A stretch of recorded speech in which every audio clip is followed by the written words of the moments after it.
কিন্তু আমি জানতাম আগে থেকে।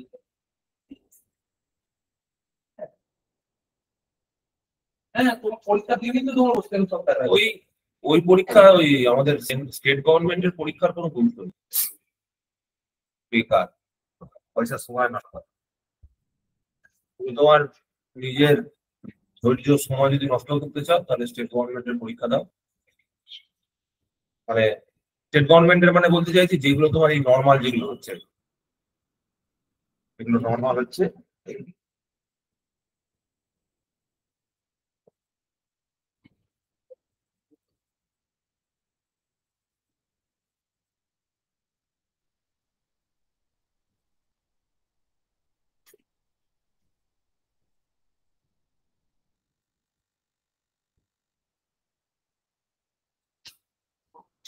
চলো তাহলে শুরু করা যাক। হ্যাঁ,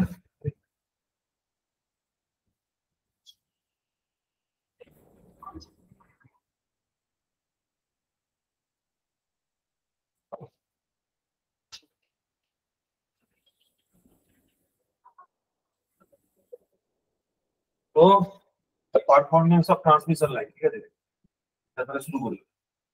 এটা তো খুব সহজ চ্যাপ্টার, এটা তোমরা আগে অনেকবার পড়েছো, তাও আমি একবার তোমাদেরকে যাদের পড়া হয়েছে তাদের ভালো, যাদের হয়নি তাদেরকে আবার একবার বিষয় ঘুরিয়ে দিচ্ছি।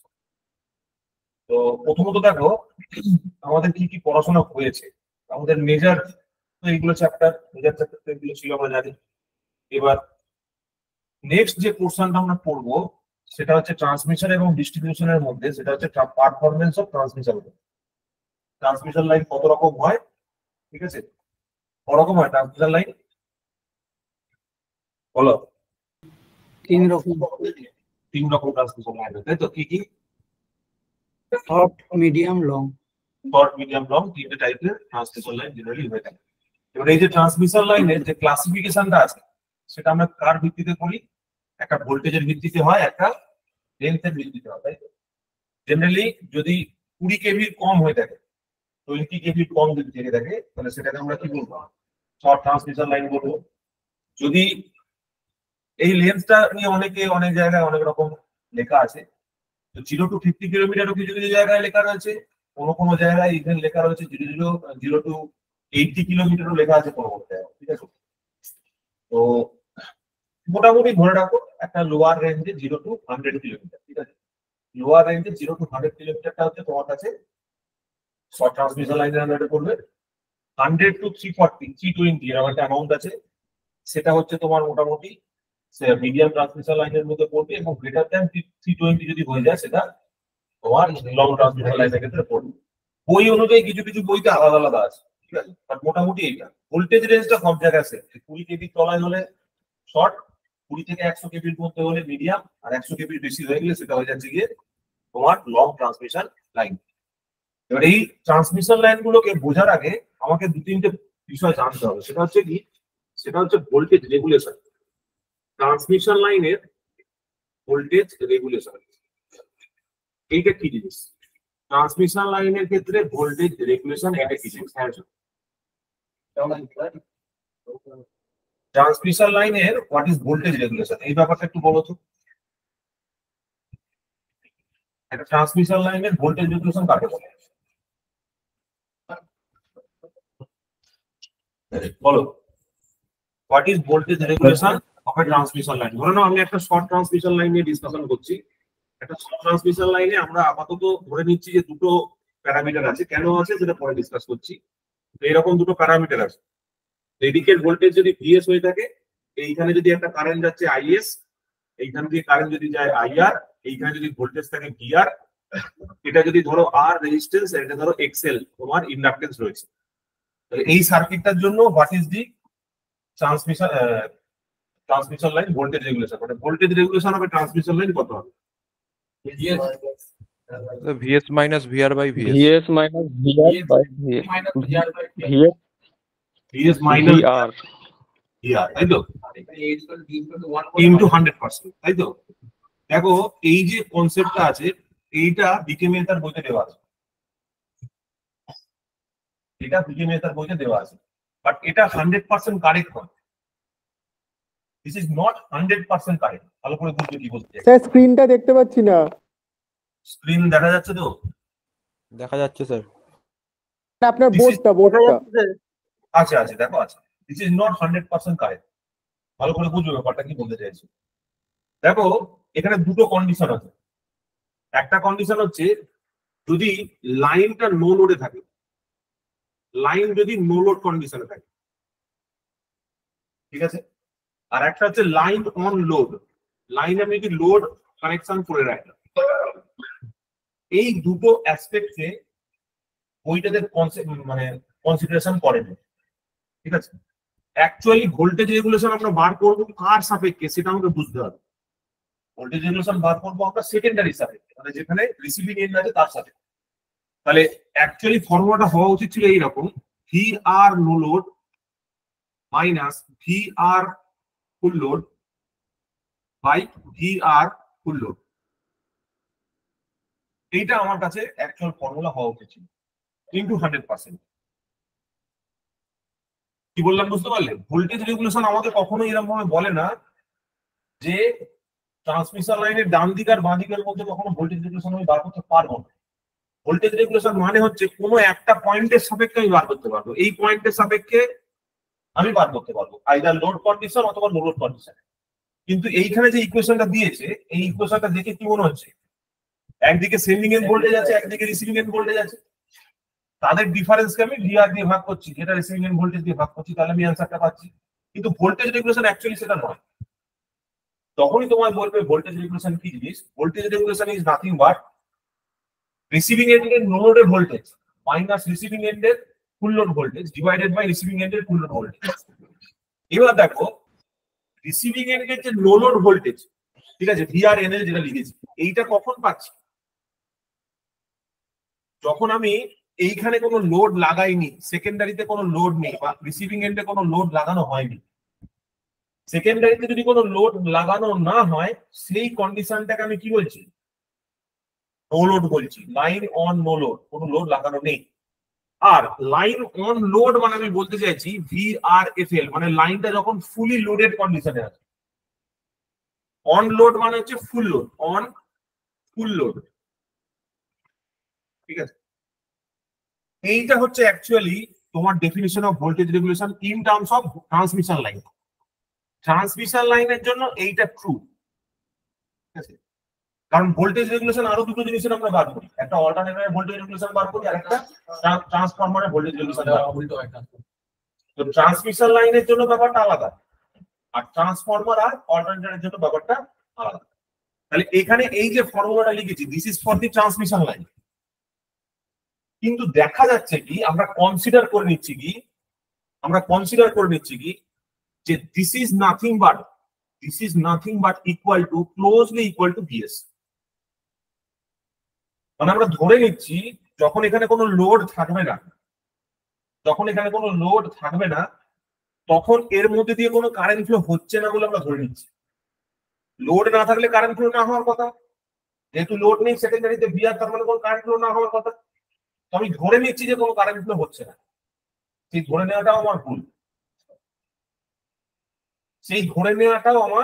ভুল। তার কারণ হচ্ছে যদি একটা লাইন থাকে, লাইনে ধরো সেন্ডিং এন্ড রিসিভিং এন্ড আছে, আমি যখন সেন্ডিং এন্ডে ধরো আমাদের সাবস্টেশন থেকে একটা ফিডারকে অন করছি 33 কেভি, তো ওইদিকে লোড কানেক্টেড নেই, তা সত্ত্বেও দেখছি কারেন্ট ফ্লো হচ্ছে মিটারের মধ্যে দিয়ে।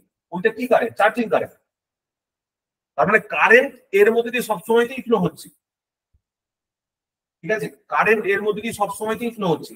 আমি খালি ধরে নিচ্ছি এই কন্ডিশনটা যে at no load there is no current flow। আমি এখানে ধরে নিচ্ছি considering IS IR is equal to IS equal to 0। এটা আমি কনসিডার করে নিচ্ছি। আমি কিন্তু মানে the case of capacitance আমি কিন্তু কনসিডারেশনে নিচ্ছি না। the case of capacitance আমি কিন্তু কনসিডারেশনের মধ্যে নিলামই না, ঠিক আছে। এইবার এই যে ভিআরএফএল লিখেছি, এইটাকে আমি বলছি হচ্ছে ভি রেটেডও বলতে পারো অথবা রিসিভিং এন্ডের ভোল্টেজ। এটাকে ভি রেটেডও বলতে পারো অথবা ভি রিসিভিং এন্ড ভোল্টেজ ভিআরও বলতে পারো। এইটাকে তুমি ভি সাফিক্স আরও লিখতে পারো। রিসিভিং এন্ডের ভোল্টেজ ভি সাফিক্স আরও বলতে পারো। মানে কি, একটা ট্রান্সমিশন লাইনে যখন আমি লিখছি ভিএস, ভিএসটা কি তার রেটেড ইনপুট ভোল্টেজ, ভিআরটা কি তার রেটেড আউটপুট ভোল্টেজ, মানে সেকেন্ডারিতে যে রেটেড ভোল্টেজটা পাওয়া যাচ্ছে। ওই জন্য এই ফর্মুলাটা, this is the correct explanation. এখান থেকেই এইটাকে ডিরাইভ করা হচ্ছে। দেখো, if you put the value VRNL to be VS and VRFL to be VR, তাহলে দেখো উপরের ফর্মুলাটা তৈরি হচ্ছে। উপরের ফর্মুলাটা কিন্তু ঠিক নয়। এইটা এসে ঠিক না, কি এই কোশ্চেন সবাই ওটা খুঁজছে, কেসটা তো এইখানে। তো ব্যাপারটা হচ্ছে যে জিনিসটা ভালো করে বোঝো যে আমরা ভোল্টেজ রেগুলেশন কার বার করি। ভোল্টেজ রেগুলেশন বার করেছে কোনো পয়েন্টের সাপেক্ষে। তাহলে এখানে যদি রিসিভিং এন্ডের সাপেক্ষে বার করতে হয়, তাহলে রিসিভিং এন্ডের no load minus full load by receiving এন্ডের ফুল লোড হবে, সেটা বার করতে হবে। এইবার একটা ট্রান্সফরমার বা অল্টারনেটরের ক্ষেত্রে কি হবে বলো? আচ্ছা, প্রথম কথা হচ্ছে তুমি আমাকে বলো, এখানে এইখান থেকে বলো যে VRNL এইটা বড় হবে না VRFL এইটা বড় হবে, কোনটা বড় হবে সাইজে? মানে কোন ভোল্টেজ রেটিংটা বেশি হবে? নো লোড কন্ডিশনে বেশি ভোল্টেজ পাবো না ফুল লোড কন্ডিশনে বেশি ভোল্টেজ পাবো? নলট ট্রান্সমিশন লাইনে ভিআর নো লোড কন্ডিশনে বেশি ভোল্টেজ পাবো। No load voltage is greater than full load voltage, ঠিক আছে? যত লোড বাড়বে তত কি হবে, এই লাইনের ইম্পিডেন্সের ড্রপ হতে থাকবে, তত ভোল্টেজটা রিডিউস হতে থাকবে। মানে আমি বলতে চাইছি এই ইকুয়েশনটা, VS is equal to IS into R plus JXL, তাই তো? R plus JXL plus VR। এইটা যদি আমি করি তখন আমি VS টা পাবো। তাহলে যদি IS টাকে 0 করে দিই, আমি এখান থেকে ধরে নিচ্ছি টপের কাছে, IS টাকে 0 করে দিলে তখন VS আর VR টা ইকুয়াল হচ্ছে, ঠিক আছে? That is the condition of no load, ঠিক আছে? তারপরে সেই কন্ডিশনে তুমি অবশ্যই বুঝতে পারছো যে এখানে সেখানে VRL টা বড় হচ্ছে অবশ্যই। কিন্তু একটা ইয়ের জন্য যদি বলি, একটা ট্রান্সফরমারের, আচ্ছা এই কন্ডিশনটাকে ভালো করে বুঝে নাও কি বললাম, এটা একটু লেখো, এটা একটু লিখে রাখো।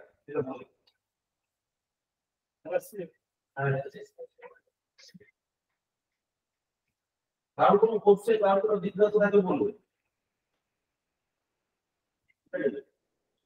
স্যার হ্যাঁ বলো। প্রথমে একটু বলি স্যার, হ্যাঁ বলতেছি ভিডিওটা হালকা হালকা একটু আটকে যাচ্ছে এটা। আর হ্যাঁ। আর দ্বিতীয় কোশ্চেনটা হচ্ছে গিয়ে ওই দ্বিতীয় যে ফরমেশন লিখছেন ভিআর, যেটা দিয়ে VRNL আর VRFL বাই ওই যেটা 100% ইন্টু, এটা যে কোনো যখন কোনো কোশ্চেন ক্যালকুলেশন হবে তাহলে কি ওটাই দিয়ে ফরমেশন দিয়ে উত্তর বের করবো নাকি? দুটোই ঠিক, বুঝতে পারলে? দুটোই ঠিক, তার মধ্যে ঠিক হচ্ছে অ্যাকচুয়ালি এইটা। দুটোই ঠিক, তার মধ্যে অ্যাকচুয়ালি হচ্ছে এটা। এবার তোমাকে কোশ্চেনে যেরকম প্যারামিটার দেওয়া থাকে তুমি সেই অনুযায়ী করবে। এখন যদি তোমাকে VRL দেওয়া না থাকে, তার মানে তোমাকে কি ধরতে হবে? VS মাইনাস VR ধরতে হবে, ওটাই তোমার দেওয়া আছে বলে ধরে নিতে হবে। আচ্ছা ঠিক আছে স্যার।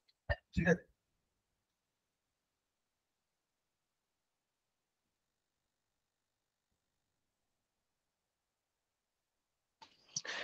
হ্যালো স্যার, হ্যাঁ বল। বলছিলাম আপ রেগুলেশন আর ডাউন রেগুলেশন এটা কার কার ক্ষেত্রে প্রযোজ্য কিভাবে? বলছি বলছি এটা একটু ঠিক করে লিখে নাও। যে ব্যাপারটা, যে গল্পটা বললাম না, সেটা একটু সুন্দর করে লিখে নাও।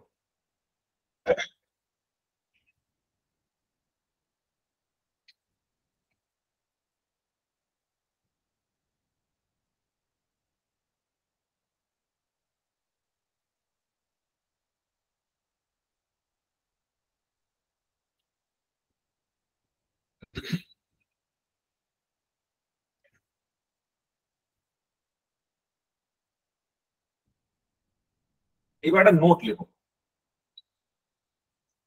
নোটটা এরকম লেখো, নোট লেখো যে for transmission line and alternator, for transmission line and alternator, এখানে যেটা ফুল লোড ভোল্টেজ বলছি, সেই ফুল লোড ভোল্টেজটাই রেটেড ভোল্টেজ। যে ফুল লোড ভোল্টেজ যেটা হবে ফুল লোড ভোল্টেজ যেটা পাবো সেইটাকেই আমরা বলবো রেটেড ভোল্টেজ হিসাবে, ঠিক আছে। বাট ফর ট্রান্সফরমার যদি আমি বলি, বাট ফর ট্রান্সফরমার কি চেঞ্জ হয় বলতো? ওই নিচেরটা চেঞ্জ হবে, ভিআরটা ওই ফুল লোড হবে না, ওটা নো লোড হবে। কারেক্ট, নো লোড ভোল্টেজটাই হয়ে যাবে rated voltage.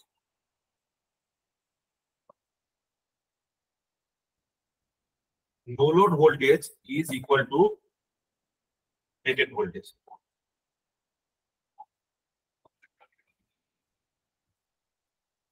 Yes. No load voltage টাই হয়ে যাবে তোমার কাছে rated voltage হিসাবে। Yes. So this is very important. এটা আমাদের কাছে স্যার ট্রান্সফরমারের ক্ষেত্রে তো স্যার দু রকমের রেগুলেশন হয়, কিছু না বলা থাকলে আমরা ওই নো লোড ওই ইয়েটাকেই ধরি, ডাউনটাকে ধরি, কি বেশিরভাগ ইন্ডাকটিভ লোড আমরা বলছি। তাহলে আমরা এখান থেকে দেখতে পেলাম যে ভোল্টেজ রেগুলেশনের ভ্যালুটা কি বেরোবে। তো তুমি যদি ট্রান্সফরমারের ক্ষেত্রে দেখো, ট্রান্সফরমার ভোল্টেজ রেগুলেশন, তো সেক্ষেত্রে কি লিখবো বলো? কি ফর্মুলা লিখবো? No load voltage minus full load volt, no load minus full load by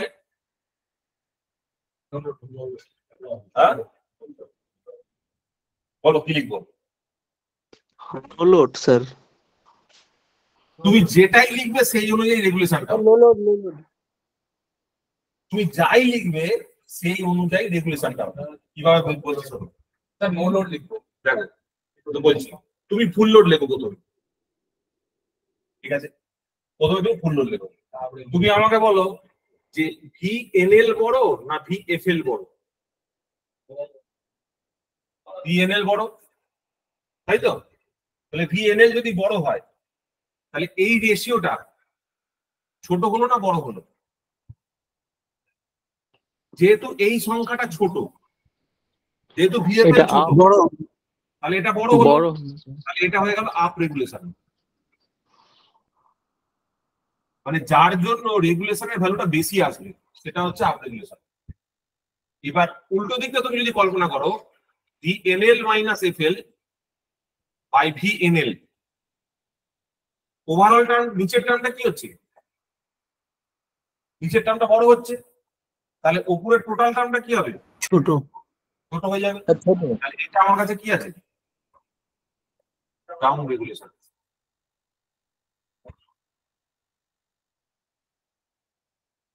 কিন্তু 100% করবে অবশ্যই, এটা আমি পার ইউনিটে যদি করি, এটা পার ইউনিট লিখে রাখছি, ঠিক আছে? ঠিক আছে স্যার, বলো কিছু কিছু বক্তব্য আছে তোমার? বক্তব্য একটাই, আমরা কিছু না বলা থাকলে ডাউনটা দিয়ে কোশ্চেন উত্তর করি না। ডাউনটা দিয়ে কেন করি বলো? ডাউনটা দিয়ে কেন করি? ইন্ডাকটিভ লোড ম্যাক্সিমাম ক্যাপাসিটি লাগানো হয় না বলে কি? হ্যাঁ, মানে বলছি ক্যাপাসিটি লোড ট্রান্সফরমারের যে সেকেন্ডারি সেখানে বেশিরভাগ লাগানো হয় না, মানে আমরা যা লোড লাগাই সব না, তাহলে আমি এখনই অ্যান্সারটা দিয়ে দিয়েছি।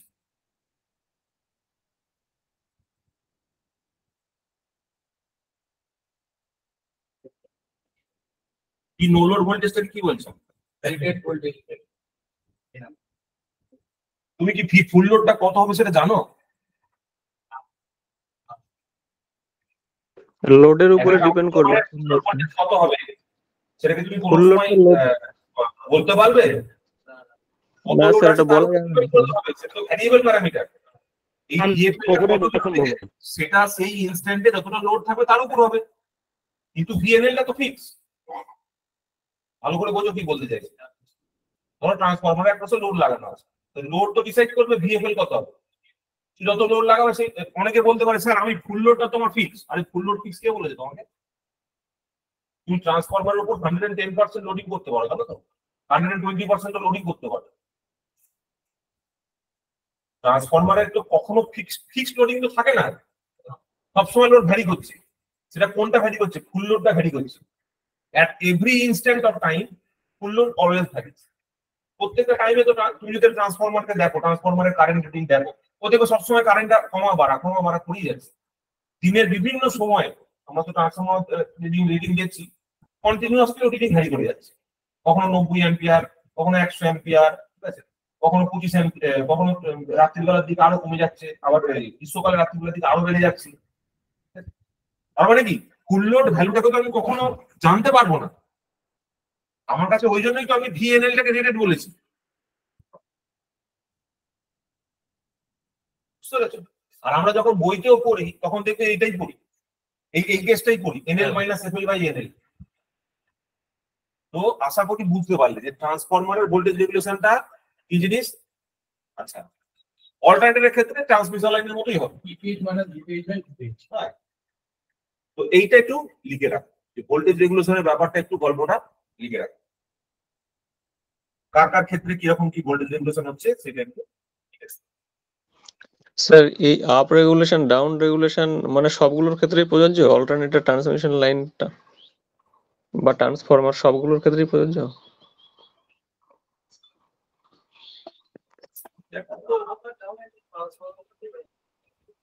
আপ আর ডাউন ব্যাপারটা ট্রান্সফরমারের ক্ষেত্রে জেনারেলি প্রযোজ্য।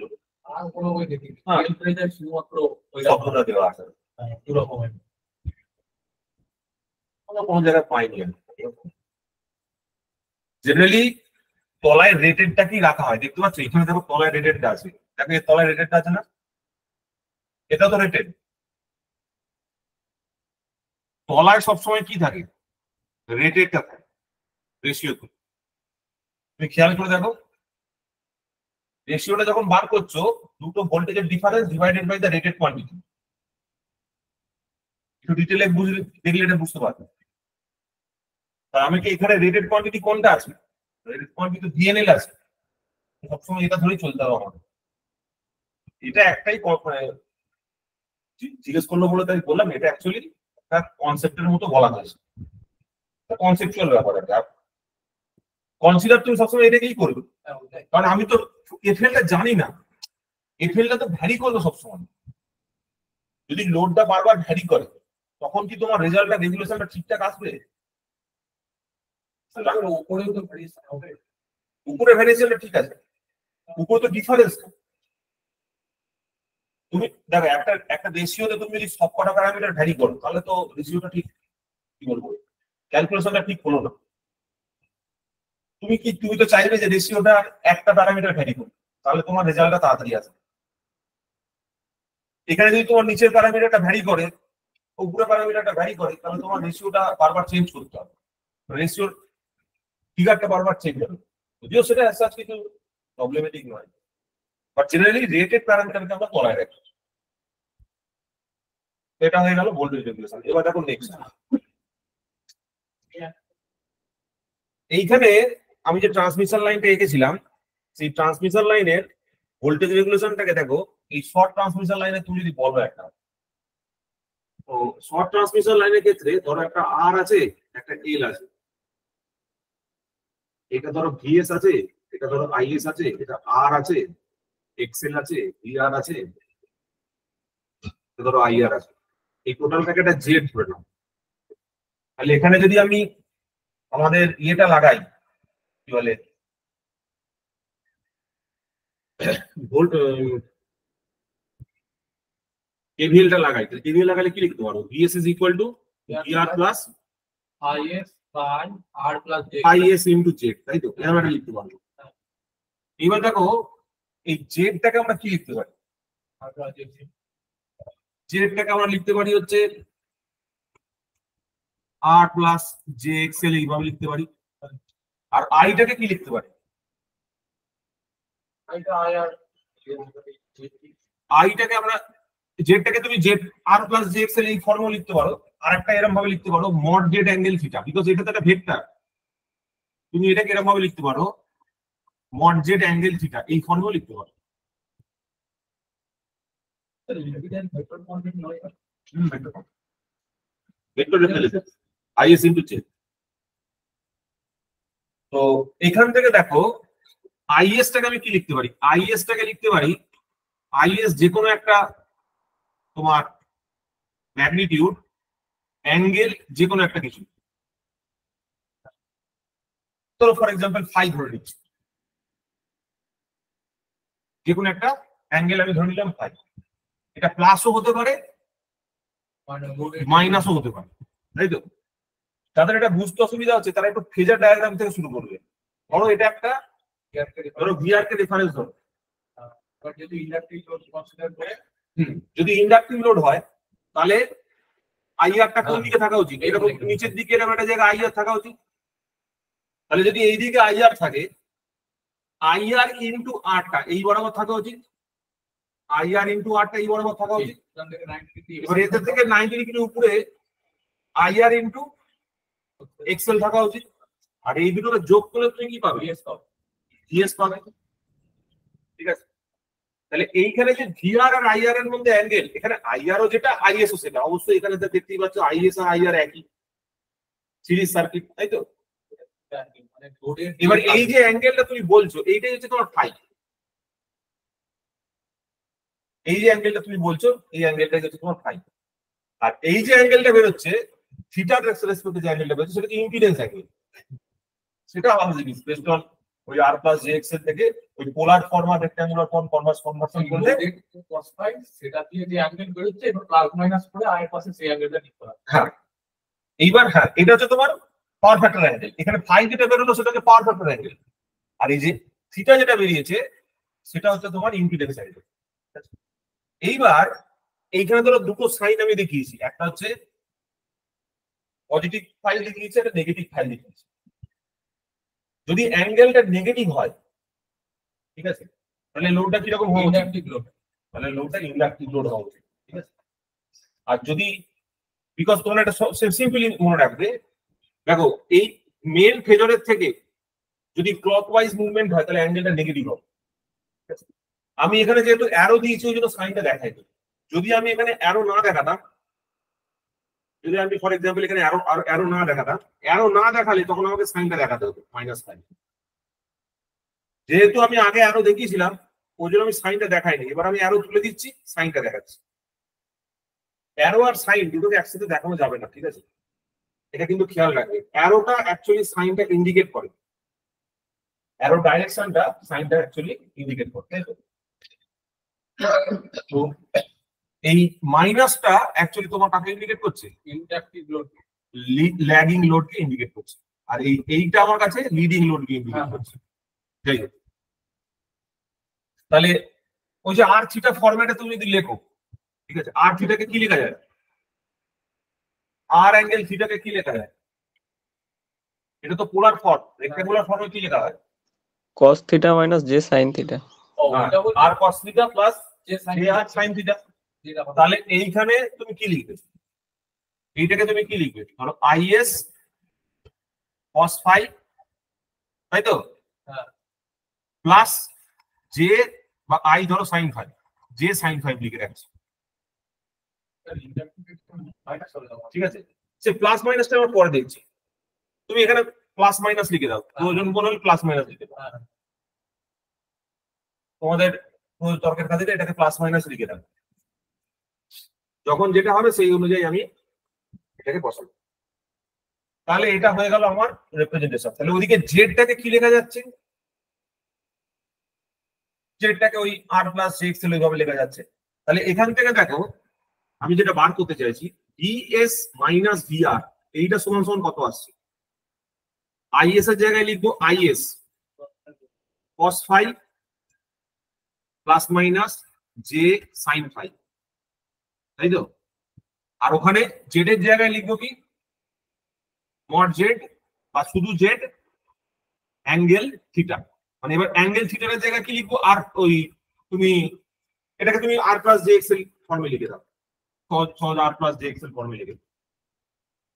এটাকে তুমি লিখো আর প্লাস জে এক্সেল, ঠিক আছে? তাহলে এখান থেকে ওই একটা রিয়েল পার্ট একটা ইমেজিনারি পার্ট আলাদা করো, তাহলে কত আসছে দেখো। তাহলে এখানে আসছে হচ্ছে গিয়ে is cos phi plus minus IS J sin phi, ঠিক আছে, আর প্লাস জে এক্সেল। তাহলে এখানে হয়ে যাচ্ছে IS R cos phi plus minus IS J R sin phi, ঠিক আছে, plus J IS XL cos phi, ঠিক আছে, plus minus J square minus 1 হয়ে গেল, তাহলে মাইনাস কত হবে আইএস এক্সেল সাইন ফাই, তাই তো?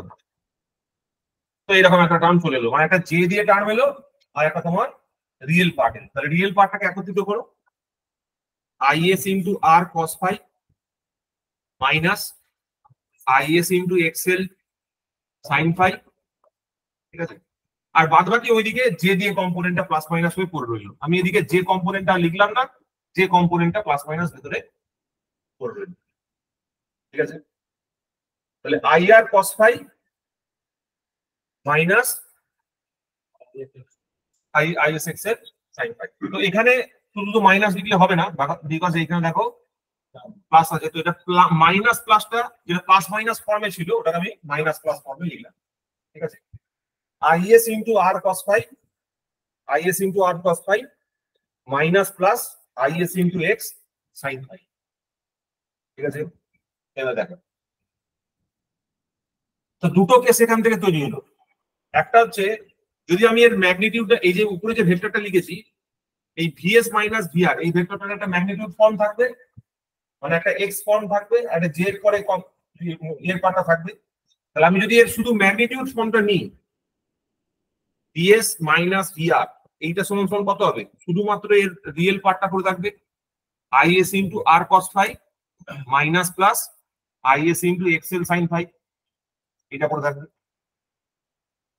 শুধু রিয়েল পার্টটা নিচ্ছি কারণ এইখানে এটাতে একটা ভেক্টর, এই ভেক্টরটা দুটো পার্ট হবে, একটা রিয়েল একটা ইমেজিনারি। শুধু রিয়েল পার্টটা নিয়ে আমি এই জিনিসটা লিখলাম। ইমেজিনারি পার্টটা, এখানেও ইমেজিনারি পার্টটা বাদ দিয়ে দিচ্ছি ভেক্টরের, এখানেও ইমেজিনারি পার্টটা বাদ দিয়ে দিচ্ছি। শুধু এটাকেই নেন, মানে ম্যাগনিটিউডটা নেন। কারণ মেন ব্যাপারটা হচ্ছে কি, তুমি যখন ভোল্টেজ রেগুলেশনটা, তাহলে এখানে আমার কাছে কি, তুমি যখন ভোল্টেজ রেগুলেশন লিখছো, তুমি যখন ভোল্টেজ রেগুলেশন লিখলে তখন কি লিখলে? ভিএস এর ম্যাগনিটিউড মাইনাস ভিআর এর ম্যাগনিটিউড বাই ভিআর এর ম্যাগনিটিউড, এটাই তো লিখেছো ওই যে বইয়ের ফর্মুলাটা যেটা লিখেছো। তাহলে এখানে আমার কাছে কত হলো? I S into R cos phi minus plus IS into XL sine divided by ইয়ার। এবার যখন আমি মাইনাস সাইনটা ইউজ করব তখন হয়ে যাবে লিডিং লোডের জন্য, আর যখন প্লাস সাইনটা ইউজ করব তখন সেটা হবে ল্যাগিং লোডের জন্য, ঠিক আছে। তাহলে মাইনাস সাইনটা হচ্ছে কার জন্য? লিডিং লোডের জন্য, আর প্লাস সাইনটা হয়ে যাচ্ছে ল্যাগিং লোডের জন্য।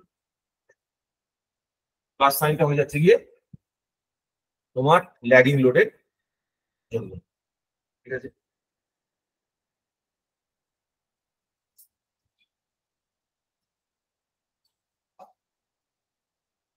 এইখান থেকেই তোমরা ওই পার্সেন্টেজ ভোল্টেজ রেগুলেশনের কনসেপ্টটা পাবে। এইখান থেকে দেখবে অনেকে, যদি আমি লিডিং লোড ধরে নিই, ফর এক্সাম্পল আমি যদি লিডিং লোড ধরে নিই, ধরতেও পারি নাও ধরতে পারি, কোনো অসুবিধা নেই। আইএস ইন্টু আর আপন ভিআর লিখতে পারি into cos phi minus plus IS into XL upon VR into sine phi, ঠিক আছে। এইটাকে কি বলে বলো তো? রেজিস্ট্যান্স ড্রপ আর রিঅ্যাকট্যান্স ড্রপ। 100% গুণ থাকবে, ঠিক আছে। তাহলে এটা হয়ে যাবে পার্সেন্টেজ ভোল্টেজ রেগুলেশন, এখানেও কিন্তু 100% গুণ থাকবে, তাহলে হয়ে যাবে পার্সেন্টেজ ভোল্টেজ রেগুলেশন। এখানেও তুমি 100% দিয়ে গুণ করছো, আচ্ছা বাইরে করছো, এটাকে বাইরে করছো, ঠিক আছে। তাহলে এই টোটালটার সঙ্গে বাইরে গুণ থাকবে হচ্ছে 100%। যখনই তুমি এইটার সঙ্গে 100 দিয়ে গুণ করে দেবে, IS into R by VR into 100% যদি এইখানে গুণ করো, এটার সঙ্গে পড়ে থাকবে হচ্ছে কস ফাই প্লাস এইখানে তুমি যদি করো তাহলে এটা মাইনাস প্লাস করে রাখছো, ঠিক আছে। এটা মাইনাস প্লাস করে রাখছো, minus plus IS into XL by VR into 100%, এটাকে যদি একসাথে করো এবার এখানে কত আছে, সাইন ফাই আছে, তাই তো? সাইন ফাই, এই প্যারামিটারগুলো কি বলে মনে আছে? পার্সেন্টেজ রেজিস্ট্যান্স ড্রপ আর percentage reactance drop. Percentage resistance drop আর পার্সেন্টেজ রিঅ্যাক্ট্যান্স ড্রপ। কিছু কিছু কোশ্চেন আমি দেখেছি যে ডাইরেক্টলি বলে দেওয়া থাকবে পার্সেন্টেজ রিঅ্যাক্ট্যান্স ড্রপ এত, পার্সেন্টেজ রেজিস্ট্যান্স ড্রপ এত, পাওয়ার ফ্যাক্টর দেওয়া থাকবে, বলবে ক্যালকুলেট ভোল্টেজ রেগুলেশন। কোশ্চেনে দেওয়া থাকবে হচ্ছে কি বললো কথাটা, percentage resistance drop, percentage resistance drop দেওয়া থাকবে। অনেক জায়গাতে স্যার পার ইউনিট দিয়ে দেওয়া থাকে। একটা দেওয়া থাকবে পার পার্সেন্টেজ ইউনিট রিঅ্যাক্ট্যান্স দেওয়া ড্রপ দেওয়া থাকে, থাকবে। হ্যাঁ বলো। পার ইউনিট হিসেবেও দেওয়া থাকে অনেক জায়গায়। হ্যাঁ, আর আমি এখানে পার্সেন্টেজে 100 দিয়ে গুণ করে পার্সেন্টেজে কনভার্ট করলাম, তুমি পার্সেন্টেজ 10% সরিয়ে দাও, তাহলে পার ইউনিট হয়ে যাবে। ঠিক আছে, তাহলে এইটা হয়ে গেল তোমার ওয়াই, এরকম দেওয়া রইলো, এক্স ওয়াই দেওয়া রইলো। ঠিক আছে, পাওয়ার ফ্যাক্টরটা বলে দেওয়া থাকবে, তো আরপিইউ দেওয়া থাকবে, আর তোমাকে বার করতে হবে হচ্ছে ইয়াটা, পার্সেন্টেজ ভোল্টেজ রেগুলেশন।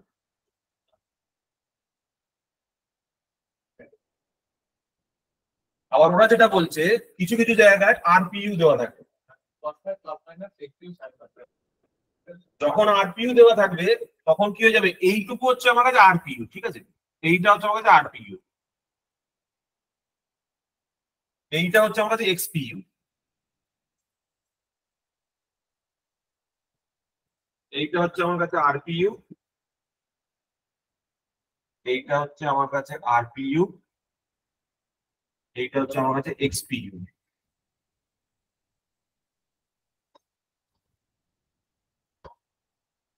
ঠিক আছে, per unit reactance drop, per unit resistance drop. তাহলে এই এত ভোল্টেজ রেগুলেশনের মধ্যে কেন পড়ে আছি, এত ভোল্টেজ রেগুলেশনের মধ্যে পড়ে থাকার আমার একটা উদ্দেশ্য আছে। কি উদ্দেশ্য বলো তো? এত ভোল্টেজ রেগুলেশনের মধ্যে পড়ে থাকার মূল উদ্দেশ্যটা কি? আমাকে দুটো প্যারামিটার বার করতে হবে, একটা হচ্ছে ভোল্টেজ রেগুলেশন কখন 0 হয়, আর ভোল্টেজ রেগুলেশন কখন ম্যাক্সিমাম হয়। ঠিক আছে, তাহলে ভোল্টেজ রেগুলেশন 0 আমি কখন করতে পারবো এই ইকুয়েশনটাতে? হ্যাঁ, লিডিং লোডের জন্য করা যাবে। ভোল্টেজ রেগুলেশন যদি 0 করতে হয় তাহলে কোন কন্ডিশন, মানে কোন ফর্মুলাটা কাজে লাগালে আমি 0 করতে পারবো? ISR cos phi minus XL sin phi দিয়ে করতে পারবো, না ISR cos phi plus is XL sin phi এইখান দিয়ে করতে পারবো? কোনটা, মানে প্লাস নিয়ে ভোল্টেজ রেগুলেশন 0 করা যাবে, না মাইনাস নিয়ে ভোল্টেজ রেগুলেশন 0 করা যাবে? মাইনাস, তাই তো? তাহলে তো ভোল্টেজ রেগুলেশন যদি 0 করতে হয়,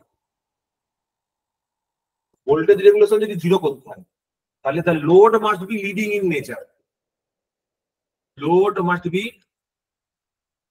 leading in nature, তাই তো? Minus R by XL. তার মানে আমরা গল্পটা কি পেলাম, ER is equal to I R IS into R cos phi minus IS into X XL sin phi by D rated, তাই তো? তাহলে উপরের টার্মটা 0 হতে হবে, কারণ নিচেটা তো 0 হলে হবে না, এই পোর্শনটাকে আমাকে 0 করতে হবে। যদি এই টার্মটা 0 হয় তাহলে আমি বলতে পারবো কি রেগুলেশন হ্যাজ বিকাম 0, তাহলে এটাকে 0 কর। তাহলে দেখো কি হচ্ছে, ISR cos phi will be equal to IS XL কত বলো sin phi। তাহলে এখান থেকে তুমি যদি বার করো cot phi is equal to XL by R, তাই তো? cot phi is equal to কত হচ্ছে, XL by R হচ্ছে। cot phi কে কি লিখতে পারো, tan phi equal to r by x, tan phi is equal to r by x, R by XL লিখতে পারো। তো cot phi টাকে তুমি এইভাবে লেখো, tan of 90 degree minus phi, এই ফর্মে লেখো। ঠিক আছে, tan phi টাকে কি ফর্মে লিখবে, cot phi টাকে কি ফর্মে লিখবে, tan of 90 degree minus phi। আর এই XL by R থেকে তুমি কি জানো, মানে এই XL by R থেকে তুমি কি লেখো, ট্যান থিটা লেখো না। এই যে ইম্পিডেন্সের যে অ্যাঙ্গেলটা লিখছিলে Z equal to R plus J XL, এইটাকে তুমি কি লিখলে? ম্যাগনিটিউড অফ ভেক্টর জেড আর অ্যাঙ্গেল থিটা। তাহলে এখান থেকে থিটাটা কি আসে? tan inverse of XL by R. Theta equal to tan inverse of XL by R. তাহলে এক্সএল বাই আর সমান সমান কত হবে? tan থিটা আসবে। তাহলে এইখান থেকে আমি কি লিখতে পারছি? 90 degree is equal to theta plus phi. মানে ইম্পিডেন্স অ্যাঙ্গেল আর পাওয়ার ফ্যাক্টর অ্যাঙ্গেল দুটোকে যোগ করলে যদি রেজাল্টটা 90 ডিগ্রি চলে আসে, তখন আমি বলবো যে voltage regulation will become zero. যদি আমার কাছে এই কন্ডিশনটা অ্যাপিয়ার করে যখন ইম্পিডেন্স অ্যাঙ্গেল আর পাওয়ার ফ্যাক্টর অ্যাঙ্গেলের সামেশনটা 90 ডিগ্রি সমান হবে, তখন আমি বলবো the voltage regulation has become zero. তাহলে বলো তো একটা কন্ডিশন, এইখানে বলেছি যে load must be leading in nature. যদি নো লোড কন্ডিশন থাকে, নো লোড কন্ডিশনে কি জিরো রেগুলেশন করা যেতে পারে?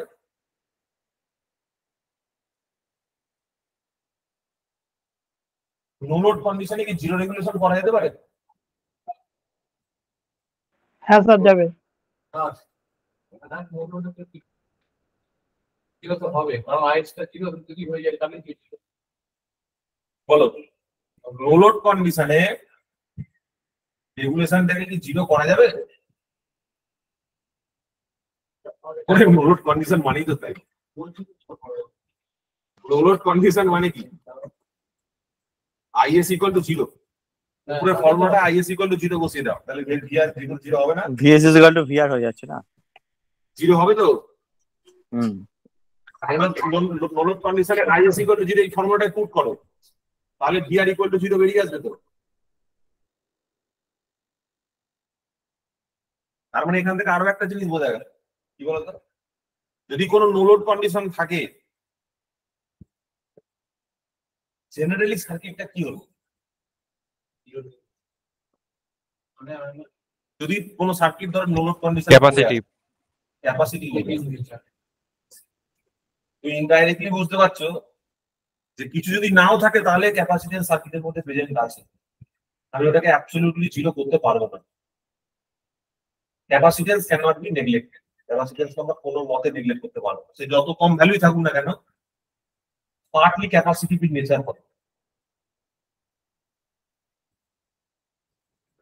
এইখানে যে কন্ডিশনটা ধরে আমরা শুরু করলাম, যে এই ইকুয়েশনটা আমরা কেন লিখলাম? The load is leading in nature, মানে ক্যাপাসিটিভ ইন নেচার, তাই না? এখান থেকে তো শুরু করলাম। তার থেকে ইনফারেন্স হিসেবে এটা ড্র করতে পারি, যদি নো লোড থাকে সার্কিটটা ক্যাপাসিটিভ হতে হবে, তাই না? এ যদি বি এর জন্য সত্য তাহলে বি এর জন্য সত্য হবে। স্যার ল্যাগিং লোডের ক্ষেত্রে হবে না স্যার জিরো ভোল্টেজ রেগুলেশন? দুটো সংখ্যাকে যোগ করলে কখনো জিরো করা যাবে? ধরো এক্স প্লাস ওয়াই কে তুমি, এক্স প্লাস ওয়াই দুটো যেন ধনাত্মক সংখ্যা, একে তুমি যোগ করে কখনো শূন্য করতে পারবে? দুটো যে ধনাত্মক সংখ্যা হয় না। কিন্তু এক্স মাইনাস ওয়াই তুমি জিরো করতে পারবে। যদি এক্স ইকুয়াল টু ওয়াই হয়ে যায় তাহলে ধনাত্মক সংখ্যাটা জিরো হবে। দুটো ধনাত্মক সংখ্যা হলেও কি হবে? জিরো হয়ে যাবে, তাই তো? যে ফাইটা ধরেছেন সেটা পাওয়ার ফ্যাক্টর অ্যাঙ্গেল আর এটা ইম্পিডেন্স অ্যাঙ্গেল। ইম্পিডেন্স অ্যাঙ্গেল, এটা হচ্ছে ইম্পিডেন্স অ্যাঙ্গেল। আমি এইটা বোঝানোর জন্যই এতক্ষণ ধরে চিল্লামিল্লি করছি, ঠিক আছে? এত টাইম পাস করার আমার সময় নেই, কিন্তু জিনিসটা বুঝবে কোনটা বলার জন্য করছি। পরীক্ষায় তোমাকে কি কোশ্চেন দেবে জানো তো? পরীক্ষা শুধু এইটুকু দেবে, the condition for voltage regulation is theta equal to 90 degree, theta equal to 0 degree, phi equal to 90 degree, অথবা এরকম একটা দিল theta plus phi equal to 90, theta minus phi equal to 90, theta plus phi equal to minus 90, ঠিক আছে? অনেক রকম চারটে combination দিয়ে দিল, দিয়ে বললো যে ভোল্টেজ রেগুলেশন জিরো কোন কন্ডিশনের জন্য হয়।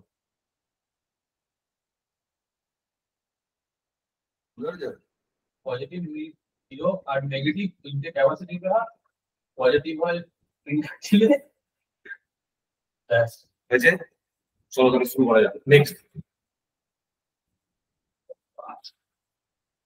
স্যার ইম্পিডেন্স অ্যাঙ্গেলটা একটু বলবেন কি জিনিসটা? ইম্পিডেন্স অ্যাঙ্গেল হচ্ছে, ধরো না, ওই ইম্পিডেন্স অ্যাঙ্গেল ব্যাপারটা হচ্ছে ইম্পিডেন্স একটা ভেক্টর কোয়ান্টিটি, যে কোনো ভেক্টরকে দুটো ফর্মে রিপ্রেজেন্ট করা যায়, একটা পোলার ফর্ম একটা রেক্ট্যাঙ্গুলার ফর্ম। তো পোলার ফর্ম হচ্ছে generally R angle theta form, আর ওদিকে রেক্ট্যাঙ্গুলার ফর্মটা হচ্ছে তোমার a plus ib by x plus i by form. তাহলে এই r থিটা ফর্মে যে থিটাটা আসছে ওই থিটাটাকে আমরা ইম্পিডেন্স অ্যাঙ্গেল বলে দেবো। লাইনের যে রেজিস্ট্যান্স আর ইন্ডাকটেন্স আছে সেটা ওই আই এর অ্যাঙ্গেলটার উপর কোনো এফেক্ট ফেলছে না কেন? ধরেছি তো আয়ের অ্যাঙ্গেলের উপর ধরেছি তো, এই যে ফেজার ডায়াগ্রামটা ড্র করলাম, এই যে ফেজার ডায়াগ্রাম ড্র করেছি ওইটা বলছি না। এখানে তো আপনি একটা লোড কনসিডার করছেন, সাপোজ 0.8 ল্যাগিং একটা লোড আছে, তার জন্য আপনি আইআর এখানে আমি কিছু টাইপ অফ লোড ধরিই নি, এখানে লিডিং হতে পারে ল্যাগিং হতে পারে, প্লাস মাইনাস নিয়ে হচ্ছে। হ্যাঁ আর এইটা অবশ্য লোডের রেসপেক্টে, কারণ আমাকে একসাথে দুটো ছবি আঁকতে পারবো না। এই আচ্ছা হ্যাঁ, এইটা তুমি ধরে নাও ল্যাগিং, এটা অবশ্যই কিন্তু ল্যাগিং লোডের জন্য, ঠিক আছে। এই ফেজার ডায়াগ্রামটা ল্যাগিং লোড বোঝানোর জন্য করা হয়েছে। স্যার ওটা বলছি না, আমি বলছি স্যার 0.8 একটা ল্যাগিং লোড আছে লোডে, সেটাকে ধরেই পেপারটা আঁকা হয়েছে। আমি বলছি রেজিস্ট্যান্স আর ইন্ডাকটেন্সের যে লাইনটা যেটা আছে, মানে ট্রান্সমিশন লাইনের, সেইটা লোডের উপর পাওয়ার ফ্যাক্টরের উপর কোনো এফেক্ট আছে না? টোটাল সিস্টেমের একটা ইকুইভ্যালেন্ট রিঅ্যাক্ট্যান্স। আচ্ছা, মানে আমি ধরে নাও তুমি নেগলিজিবল ধরছো, তোমার বক্তব্য অনুযায়ী তুমি যদি ওটাকে নেগলিজিবল না ধরো, যদি ওটাকে লোডের সাথে ইকুইভ্যালেন্ট ধরে ফেলো, তাহলে তো পুরো লসটাই তোমার লাইনে হয়ে যাবে। ধরো 1 বালতি জল আছে আর 1 ফোঁটা জল আছে, এটাকে নেগলেক্ট করা হচ্ছে। ওই যে লাইনের যেটা আছে না, ওটাকে 1 ফোঁটা জল ধরা হচ্ছে, আর লোডটাকে 1 বালতি জল ধরা হচ্ছে। তুমি 1 ফোঁটা জলে চান করতে পারবে না, বুঝতে পারছো? ওর ইম্প্যাক্টটা খুব কম, ওর যে ইম্প্যাক্টটা আছে ওটা খুব কম আছে। ওই জন্য আমরা ওটাকে মানে এটা অ্যাকচুয়ালি ইকুইভ্যালেন্ট ধরা হচ্ছে, এই আইআরটা অ্যাকচুয়ালি ইকুইভ্যালেন্ট ধরা হচ্ছে, আর লাইনের এফেক্টটা এখানে কনসিডার করা হচ্ছে না। মানে তুমি যেটা জানতে চাইছো যে স্যার আইআর এর মধ্যে আমার কাছে এটা কেন হচ্ছে না, ওটাকে নেগলেক্ট করা হচ্ছে, ওটাকে ধরতে গেলে মুশকিল আছে। ড্রপ সব ঠিক আছে, ওখানে ধরা হচ্ছে কিন্তু পাওয়ার ফ্যাক্টরের উপর কোনো এফেক্ট ফেলছে না, এটা কি হচ্ছে? ওটা ধরা হচ্ছে না। ওটা আসলে স্যার এই পরিমাণটা হ্যালো স্যার, ধরো এই 0.1 স্যার এই ডিগ্রি বা 0.2 ডিগ্রি অ্যাঙ্গেল ডিফারেন্স হচ্ছে, বুঝতে পারছো? মানে 90 ডিগ্রি বা 80 ডিগ্রির জায়গায় 0.01 এর ডিফারেন্স আসছে, ওটাকে আমরা ধরছি। আমরা এই ফর্মুলাটা স্যার অ্যাপ্রক্সিমেট ফর্মুলা, এটা মানে পিওর ফর্মুলা না ভোল্টেজ রেগুলেশনের। ওই রুটের মধ্যে ভি cos থিটা ওইটা বলছে। ওটা ধর দরকার, ওটা বড় হয়ে যাবে। সিম্পলিফাইড ফর্মটা না জানলে মুশকিল, এই সিম্পলিফাইড ফর্মটা জানা দরকার আছে, ঠিক আছে? কি বলছে স্যার, অ্যাকচুয়াল ফর্মুলা স্যার ওই হ্যালো স্যার, বলো। বলছি ক্যাপাসিটিভ এর ব্যাপারটা একবার বলবেন, যে নো লোড কন্ডিশনে ক্যাপাসিটিভ নেচার হচ্ছে ট্রান্সমিশন লাইন, ওইটা একবার বলবেন তো।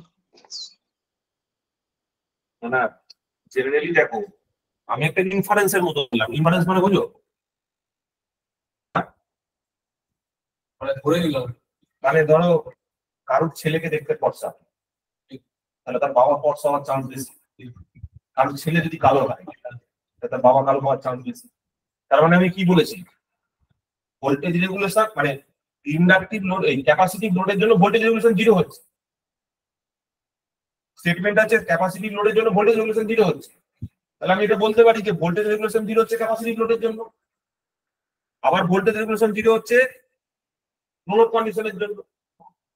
তাহলে নো লোড কন্ডিশনকে পার্টলি ক্যাপাসিটিভ বলতে পারি।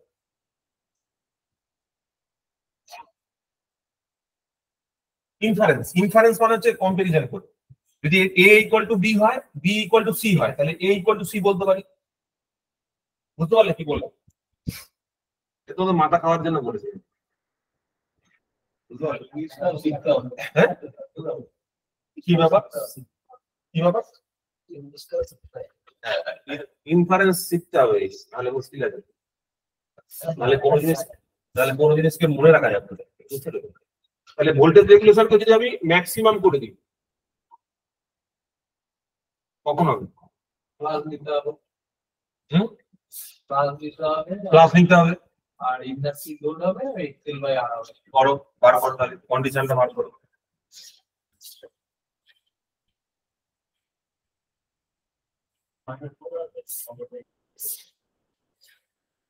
বার করো। তাহলে এটা পরে কথাই বলি, হ্যাঁ, এখানে জায়গা থাকবে না।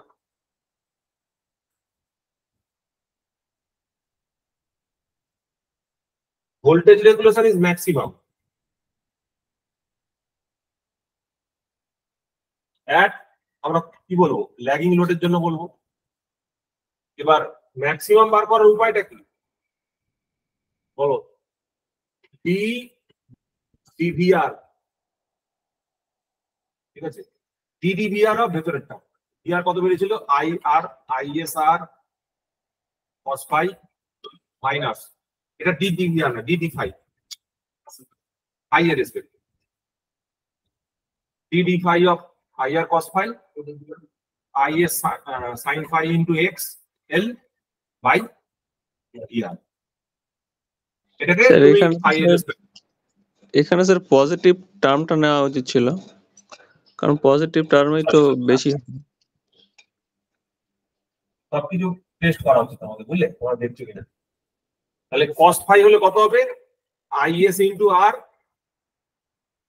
cos এর ডেরিভেটিভ করলে কত হয়? মাইনাস sin phi, তাই তো? Minus R sine. এখানে কত আসবে?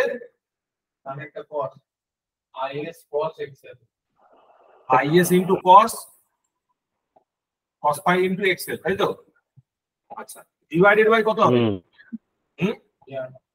ভিআর হবে? Sir VR. হুম, ভিআর, হ্যাঁ স্যার ভিআর হবে। কি ফর্মুলা হবে? ইউ বাই ভি ফর্ম হবে, ঠিক আছে? ইউ বাই ভি ফর্ম হবে। এখানে অ্যাকচুয়ালি ইউ বাই ভি ফর্মটা তখন হতো যদি নিচে একটা ফাই থাকে, কিছু তো ফাই নেই, তাহলে ভিটা অ্যাকচুয়ালি কনস্ট্যান্ট, ভিটা অ্যাকচুয়ালি কনস্ট্যান্ট। তুমি এটাকে এইভাবে ভাবো, ঠিক আছে? এই IS into R by VR, এটা কনস্ট্যান্ট, বাইরে বেরিয়ে গেল, শুধু cos phi এর ডেরিভেটিভ করলাম মাইনাস sin phi এলো, আর ওইটাকে ডেরিভেটিভ করলাম, এটাকে জিরো করতে হবে। ডেরিভেটিভ বার মানে ম্যাক্সিমাম বার করার উপায়টা কি? ম্যাক্সিমাম বার করার উপায় হচ্ছে ভোল্টেজ রেগুলেশনে ডিডি5 করে জিরো করতে হবে। তাহলে এখান থেকে তুমি জিরো করো, তাহলে কত হচ্ছে? তাহলে তোমার যেটা হচ্ছে দেখো,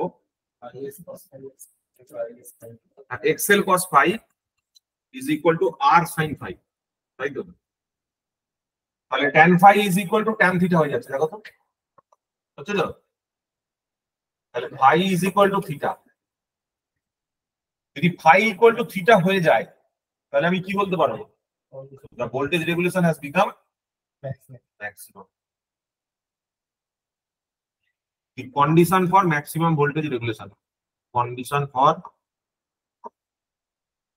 maximum voltage regulation. Condition for maximum voltage regulation.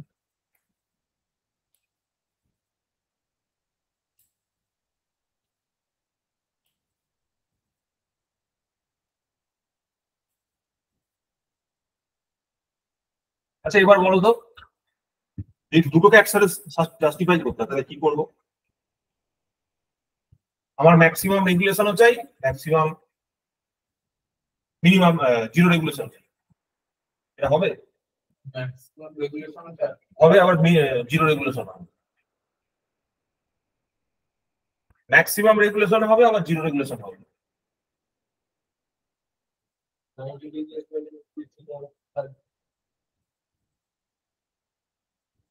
Condition for maximum regulation is theta equal to 1. Sir 45 degree হবে স্যার? আমি দুটো একসাথে স্যার দুটোই হ্যাঁ? ও 45 ডিগ্রি 0.707 ল্যাব হবে তো? তারপরে যদি দুটোকে আমি সমান ধরে নিই তাহলে আগের ফর্মুলাটা কি ছিল? phi plus theta is equal to 90 degree. এবার তুমি ওইখান থেকে ইকুয়াল টু করি না, যে কোনো একটাকে সমান ধরে নাও, 5 প্লাস 5 করে। আলটিমেটলি 5 আর 5 আর থিটা তো একই, 5 ইকুয়াল টু 45 ডিগ্রি। তাহলে এখান থেকে পাওয়ার ফ্যাক্টর কত আসবে? So 1/√2.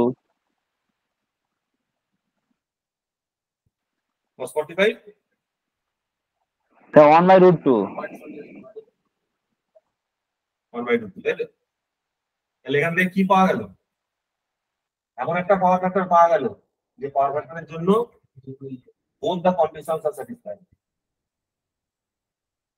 Both conditions satisfied. Both conditions satisfied.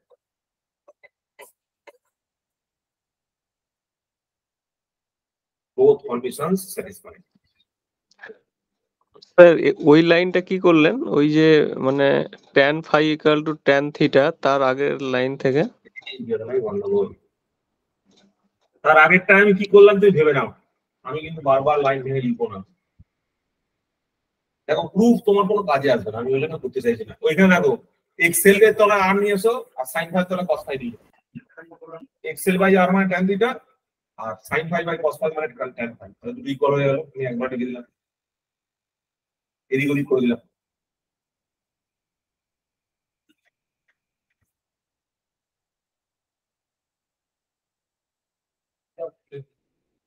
Sir এটাই প্লাস নিচ্ছি মানে এটা তো লিডিং লোড হবে তাহলে, তাই তো? হ্যাঁ, এটা তো স্যার লিডিং লোডের ক্ষেত্রে হবে তাহলে। লিডিং লোডের ক্ষেত্রে লিডিং লোডের ক্ষেত্রে ভোল্টেজ রেগুলেশন ম্যাক্সিমাম হবে। হ্যাঁ, ফাই তো পজিটিভ।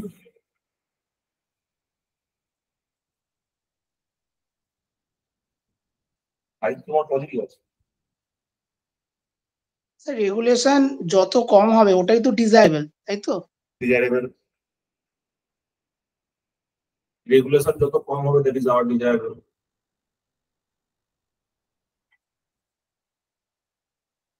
স্যার থিটা যেটা অ্যাঙ্গেল বললেন ওটা কার কার মধ্যে, receiving end voltage and sending end voltage? দাঁড়াও তোমারটা আগে বলছি। জিরো রেগুলেশন কিভাবে হচ্ছে, আমি কন্ডিশনটা পুট করে দিচ্ছি, থিটা ইকুয়াল টু ফাই। তুমি theta equal to phi equal to 45 degree ধরে নাও, ধরে নাও দিয়ে ওই ইকুয়েশনটা পুট করো, তাহলে ইকুয়াল টু 90 হচ্ছে। তুমি আগে কি প্রুফ করলে, থিটা প্লাস ফাই করলে 90 ডিগ্রি হলে সেটা জিরো রেগুলেশনের মধ্যে পড়বে। হ্যাঁ, তাহলে দুটো 45 হয়ে গেলে কি হয়ে যাচ্ছে, আলটিমেটলি যে রেগুলেশনটা জিরো হয়ে যাচ্ছে। বুঝলো তোমারটা? বলো, তুমি বলো, কি বলে চন্দন বলো।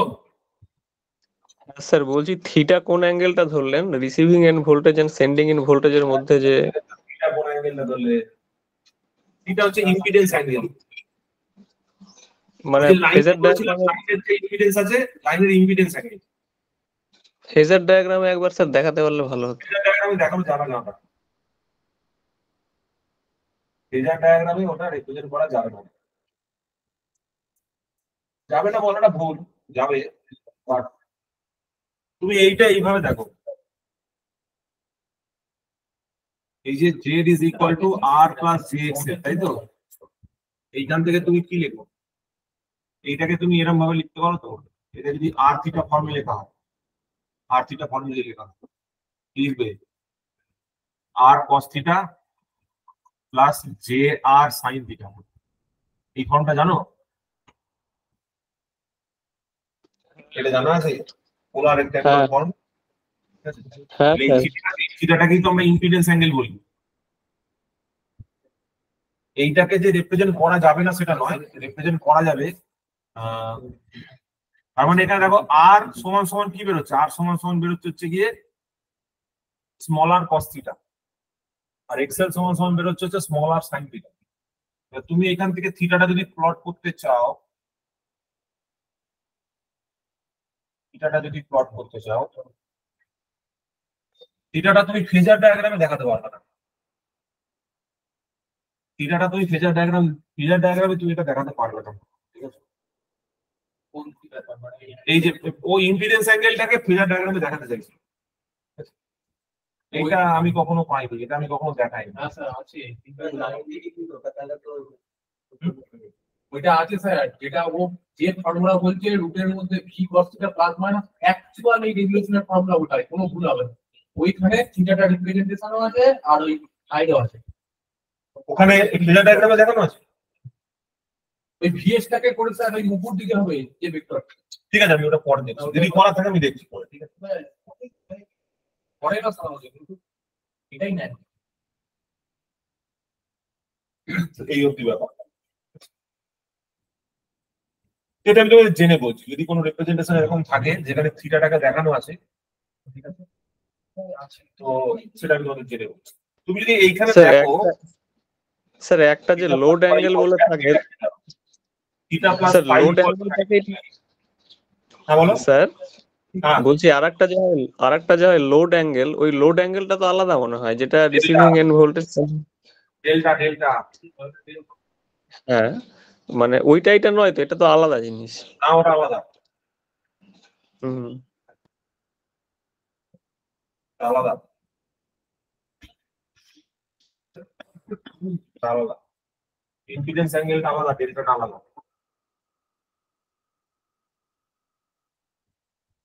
এটা লিখে রাখি, এটা হচ্ছে তোমার লোড অ্যাঙ্গেল, ঠিক আছে।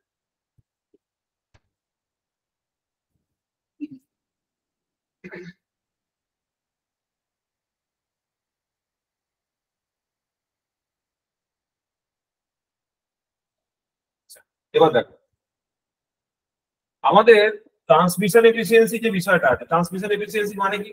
ট্রান্সমিশন এফিসিয়েন্সি মানে হচ্ছে একটা ট্রান্সমিশন লাইনের ইনপুট থাকবে, আউটপুট থাকবে। তাহলে আউটপুট পাওয়ার বা ইনপুট পাওয়ার যদি বার করি রেশিওটা, সেইটা হবে আমার কাছে ট্রান্সমিশন এফিসিয়েন্সি। এবার আউটপুট পাওয়ার মানে কি? VR IR cos phi R, আর ইনপুট পাওয়ার মানে কি? VS IS cos phi S. তাহলে এখান থেকে আমরা পাবো হচ্ছে টোটাল ট্রান্সমিশন এফিসিয়েন্সি। এবার আমরা আগের দিনে পড়েছিলাম এবিসিডি প্যারামিটার।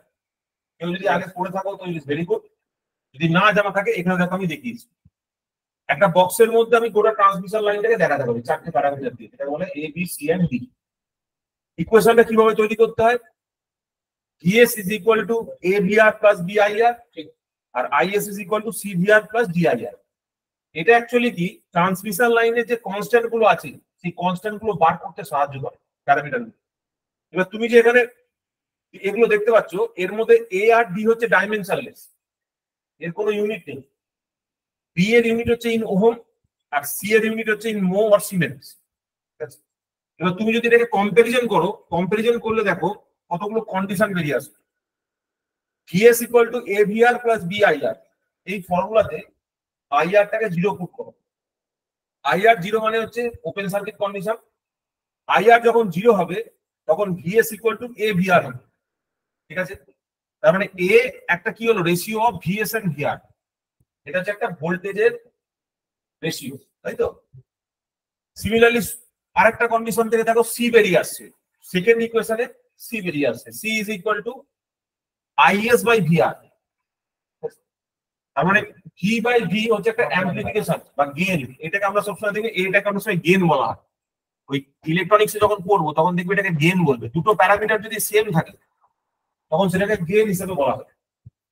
দেখো এইখানে দুটো প্যারামিটার আছে I by V. V by I হলে ইম্পিডেন্স হয়, আর আই বাই ভি হলে ভি এর উল্টো, জেড এর উল্টো, ইম্পিডেন্স এর উল্টো অ্যাডমিটেন্স। এইটাকে বলা হয় অ্যাডমিটেন্স, তাই তো, অ্যাডমিটেন্স। এবার দেখো অ্যাডমিটেন্স এর মধ্যে একটা গল্প আছে। এখানে আইএস আছে, আইএস মানে সেন্ডিং এন্ড প্যারামিটার, আর ভিআর আছে রিসিভিং এন্ড প্যারামিটার। দুটো যদি দুটো ডিফারেন্ট সাইডের প্যারামিটার হয় তখন সেটাকে বলা হয় ট্রান্সফার প্যারামিটার। এটা হয়ে গেল ট্রান্সফার অ্যাডমিটেন্স, ঠিক আছে। Sending end by receiving end কাছে বলে ট্রান্সফার হচ্ছে, দুটো রিসিভিং এন্ড হয়ে গেলে হয়ে যেত শুধু অ্যাডমিটেন্স। এগুলো আমরা আগে পড়েছিলাম। এবার এখানে প্রত্যেকটা আলাদা আলাদা সার্কিটের জন্য এখানে আমি করে রেখেছি টাইম পাস করার জন্য, ঠিক আছে। এটা ক্যালকুলেশনটা শুধু টাইম পাস, আর কিছু না। একটা শর্ট ট্রান্সমিশন লাইনে আমরা জানি দুটো এলিমেন্ট হয়, রেজিস্ট্যান্স আর ইন্ডাক্ট্যান্স। এবার এখানে দেখো ওই যে ক্যালকুলেশনটা আমরা এতক্ষণ ধরে করলাম সেই ক্যালকুলেশনটাই আমি এখানে ভিএস মাইনাস ভিআর এর ফর্মটা করে রেখেছি। দেখো এখানে আলটিমেটলি কি আসছে? I into R plus I plus XL cos phi, I J XL cos phi minus R sine phi. এখানে আমি কি করেছি? IS equal to IR is equal to I ধরে নিয়েছি, ঠিক আছে। ধরে নিয়ে পুরো ক্যালকুলেশনটা করেছি। এবার এখান থেকে দেখো এখানে কি বেরিয়েছে? এই ভিএস আর ভিআর এর মধ্যে রেফারেন্স যাকে ধরা হবে তার অ্যাঙ্গেলটা 0 ধরা হবে। ভিআরটাকে আমরা রেফারেন্স ধরছি, ভিআর থেকে যেহেতু ক্যালকুলেশন শুরু করা হচ্ছে ওই জন্য ভিআরটাকে রেফারেন্স ধরা হচ্ছে, ওই জন্য অ্যাঙ্গেলটা 0 দেওয়া হচ্ছে। আর ভিআর আর ভিএস এর মধ্যে যে অ্যাঙ্গেলটা থাকে সেটা ডেল্টা বলা হয়। ওই যে বললো লোড অ্যাঙ্গেল, ডেল্টাটা কি জিনিস? লোড অ্যাঙ্গেল হলো ভিআর আর এটা হচ্ছে ভিএস অ্যাঙ্গেল ডেল্টা। ওই যে বড় ইকুয়েশনের কথা বলছিল সেটা অ্যাকচুয়ালি কিছুই নয়, এখানে ডেল্টাটা কনসিডার করলে, ডেল্টা কনসিডার করলে ইকুয়েশনটা একটু চেঞ্জ হচ্ছে, দেখতে পাচ্ছ? VS cos delta plus J VS sine delta আর মাইনাস ভিআর, কারণ ওদিকে তো 0 এর জন্য তো কিছু থাকবেই না, শুধু মাইনাস ভিআর করে থাকবে। আর এইখানে রিয়েল পার্টটা কিনে একটা ইকুয়েশন তৈরি হচ্ছে আর ইমাজিনারি পার্টটা কিনে একটা ইকুয়েশন তৈরি করা হচ্ছে। তো শর্ট ট্রান্সমিশন লাইনে এবার তুমি যদি ওই আগের যে ইকুয়েশনটা আছে তার সাপেক্ষে যদি কম্পারিজন করো, দেখো এখানে যে ইকুয়েশন গুলো বেরিয়েছিল, এখানে একটা রিপ্রেজেন্টেশন বেরিয়েছে আর এখানে দেখো আরো একটা রিপ্রেজেন্টেশন তুমি যদি তৈরি করো, যেহেতু আইএস আর আইআর সমান আছে তাহলে আইএস ইজ ইকুয়াল টু কি লিখতে পারি? 0 ভিআর প্লাস 1 আইআর। আর ওই যে আমাদের যে এবিসিডি প্যারামিটার ছিল আইএস সমান সমান কি ছিল? C VR plus D IR. তাহলে সি এর ভ্যালু হয়ে যাচ্ছে 0 আর ডি এর ভ্যালু হয়ে যাচ্ছে কি 1। তাহলে তুমি এখান থেকে ডাইরেক্টলি এটা লিখতে পারছো। আর যদি ভিএস টাকে লিখতে চাও, ভিএস সমান সমান কি লিখবে? এই ইকুয়েশনটা এখানে এই যে সার্কিটটা যেখান থেকে তুমি যদি ড্র করো তাহলে কি পাবে? ভিএস ইজ ইকুয়াল টু, বন্ধ করো, VS is equal to IS into Z plus VR. তাহলে ভিএস ইজ ইকুয়াল টু যদি তুমি লেখো Z into IR plus VR, তাহলে এখান থেকে কত বেরোচ্ছে? A VR plus B IR. Comparison করো, এ এর জায়গায় চলে আসছে 1 আর বি এর জায়গায় হয়ে যাচ্ছে গিয়ে জেড। ঠিক আছে, তাহলে দুটোকে কম্পারিজন করলে তুমি আমাদের যে transmission parameter, transmission line parameter, ABCD parameter for short transmission line সেটা বার করতে পারবে। তাহলে কি কি আসছে? a equal to 1, b equal to z, c equal to 0 and d equal to 1। তোমরা এইটা লিখে রাখো। এই যে transmission line ABCD parameter for short transmission line বেরোলো, a equal to d equal to 1 আর b হচ্ছে z এর সঙ্গে সমান আর c হচ্ছে কি 0। ঠিক আছে, তোমাদের পরীক্ষায় কি থাকবে? তোমাদের পরীক্ষায় এইটুকুই থাকবে, বলবে যে শর্ট ট্রান্সমিশন লাইনের প্যারামিটার কোনটা, এবিসিডি প্যারামিটার কোনগুলো, বলে 4টে ম্যাট্রিক্স দিয়ে দিল। 4টে ম্যাট্রিক্স দিয়ে বলবে কোন ম্যাট্রিক্সটা কারেক্ট ম্যাট্রিক্স এটা বলবে। ঠিক আছে, ঠিক এইরকম ঘুরে ঘুরে কিন্তু কোশ্চেনটা থাকবে। আমার তুমি যদি প্রুফটা করতে চাও ওয়েল এন্ড গুড, যদি মনে রাখতে পারো ওয়েল এন্ড গুড, আর যদি অ্যান্সারটা মনে রাখতে চাও সেটাও মনে রাখতে। এই প্রুফটাকে একবার করে দেখাবো কিভাবে এটা আসছে। এটা কোনো দরকার নেই, ওই জন্য আমি এখানে করে রেখেছি। ঠিক আছে, তোমরা যেরকম সেম একই রকম ভাবে real part imaginary part equate করবে। আর এইখানে যেরকম লিখেছি একটা কেভিএল ইকুয়েশনকে কম্পারিজন করেছি, আসবে তো এবিসিডি প্যারামিটার, আসবে তো question. ABCD parameter is very important. এই এবিসিডি এই 4টে যে এক্সপেরিমেন্ট, এই যে a equal to b equal to b, এখানটা মাইনাস হয় শুধু একটুই শুধু দিয়ে হয়ে যায়, মানে আর এইটুকু জানলেই হবে। bs ইকুয়াল টু আর is ইকুয়াল টু এই ম্যাট্রিক্স ফরম্যাটটা করবে। এই ম্যাট্রিক্স ফরম্যাটটা তোমরা যদি করতে পারো তাহলে তোমাদের হয়ে যাবে। আর এটা হচ্ছে এদিকে হচ্ছে ডিপেন্ডেন্ট প্যারামিটার থাকে আর এটা হচ্ছে ইন্ডিপেন্ডেন্ট। স্যার ম্যাট্রিক্স বলতে ওই যেটা ডবল স্টার দিয়েছেন ওইটা? হ্যাঁ, ডবল চার দিচ্ছি এটা 1 z 0 1।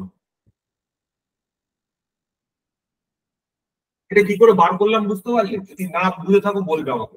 এই যে 1 z 0 1 কি করে এলো, এটা যদি না বুঝে থাকো বলবে একবার। স্যার এটা কোত্থেকে আসছে বুঝতে পারলাম না। এইরকম যদি কেউ থেকে থাকো বলতে পারো। হ্যাঁ, আমি বলবো। স্যার আরেকবার বলুন। ঠিক আছে, দাঁড়া কিনে লেখ। হ্যাঁ বলছি, দাঁড়া বলছি।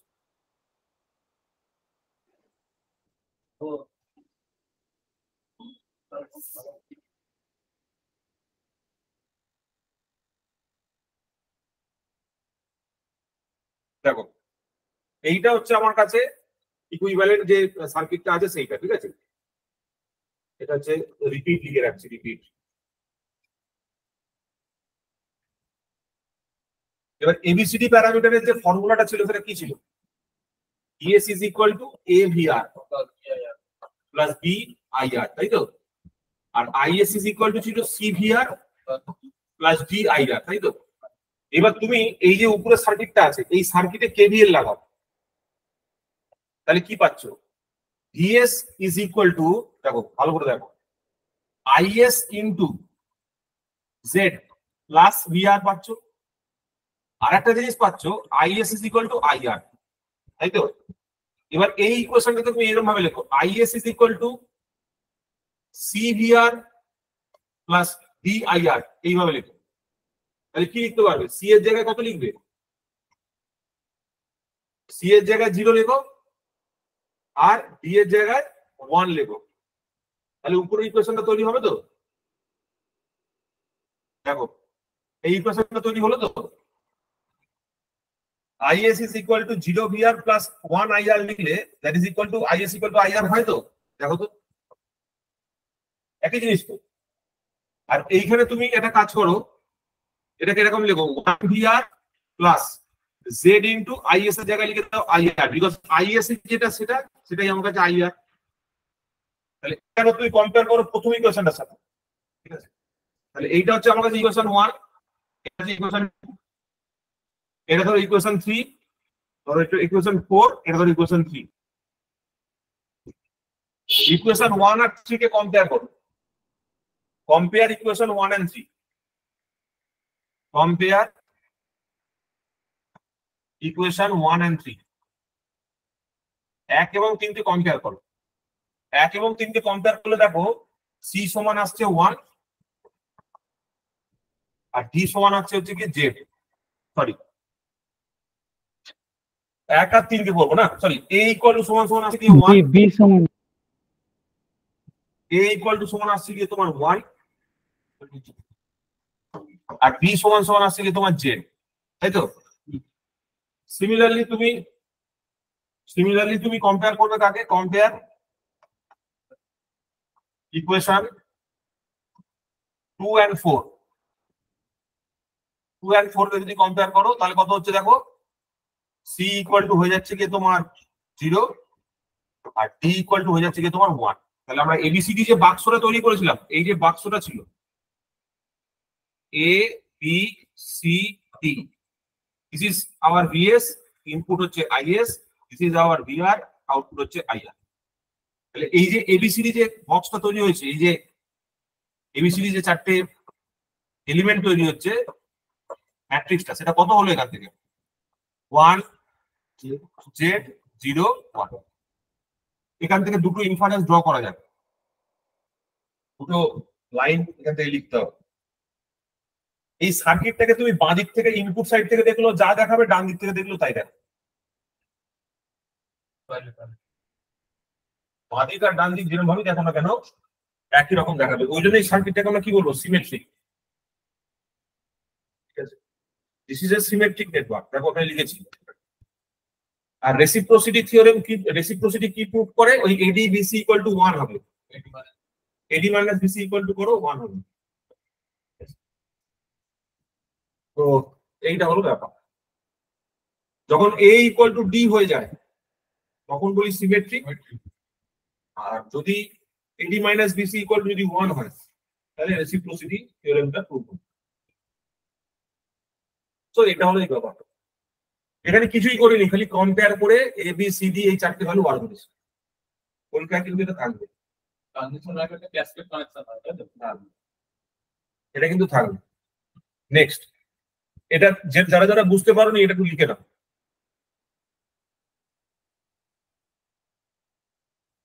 যারা বুঝতে পারোনি তারা এটা একটু লিখে নাও। আর এই পয়েন্টটাও যেটা লাস্টে বললাম সেটা লিখে নাও। ওই দেখো এখানে লেখা রয়েছে রেসিপ্রোসিটি কখন বলবো? AD minus BC equal to 1 হলে বলবো রেসিপ্রোকাল নেটওয়ার্ক।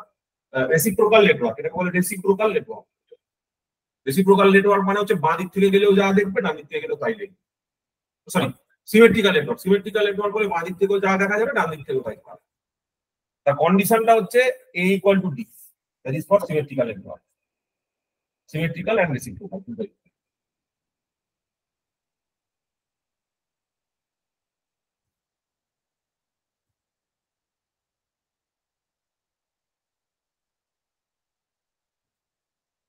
এইখানে দেখো একটা কন্ডিশন ছবি দেওয়া হয়েছে, AD minus BC equal to 1 কিভাবে লিখেছি দেখেছো তো?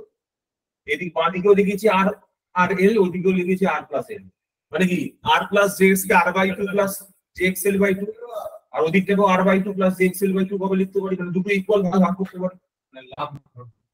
হ্যাঁ, দুটো সেপারেট টুকরো করতে পারি। কিছু কিছু সার্কিটে সেটাকে আমরা করতে পারবো না, পরে দেখছি, পরে আসছে।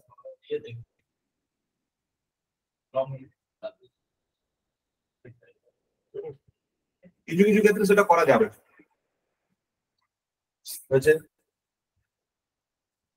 আচ্ছা, এবার দেখো, এবার এখানে তো আমরা অনেক কিছু বার করেছি, এটা আমাদের পুরোনো ক্লাসের কোশ্চেন, তোমরা এই কোশ্চেনটা নিজেদের করবে। এখানে আনওয়ান্টেড অনেক কোশ্চেন আছে, এখানে পার্সেন্টেজ রেগুলেশন বার করা, অনেক কিছু করা আছে। এটা অনেক করবে, তোমরা দেখবে, এটা আমি আগে করেছিলাম, সেই নোটটা তোমাদের কাছে থাকবে, তোমরা এই অঙ্কটা করে দেখবে, খুব ইজি, ভেরি ইজি, এটা কোনো সেরকম শক্ত ব্যাপার কিছু নয়। এখানে মোটামুটি এরকম 3টে প্রবলেম আই থিঙ্ক করা আছে, এখানে 2টো প্রবলেম দেওয়া আছে, 3টে প্রবলেম আই থিঙ্ক করা আছে, ঠিক আছে? এই 3টে প্রবলেম তোমরা একটু দেখবে, এখানে 2টো প্রবলেম দেওয়া আছে, পার্সেন্টেজ রেগুলেশন বার করা, সেন্ডিং এন্ড পাওয়ার ফ্যাক্টর বার করা, লাইন লস বার করা, এটা তোমরা দেখবে। এর পাশাপাশি দেখো আজকে আমরা যেটা করব,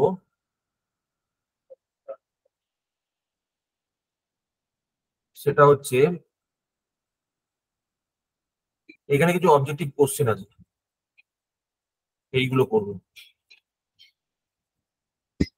ওই অঙ্কগুলো আমাদের ডিটেল ক্লাসের মধ্যে থাকে, তোমরা করে দেখবে, যদি করতে না পারো, বুঝতে না পারো, অবশ্যই করা যাবে।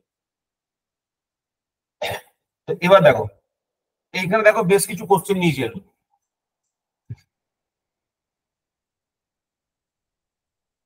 বেশ কিছু কোশ্চেন এখানে আমি নিয়েছি, বলার চেষ্টা করো কোনটা অ্যান্সার হবে। Sir option D. এতক্ষণ ধরে ক্লাস হচ্ছিল তো, বলো কোনটা অ্যান্সার হবে।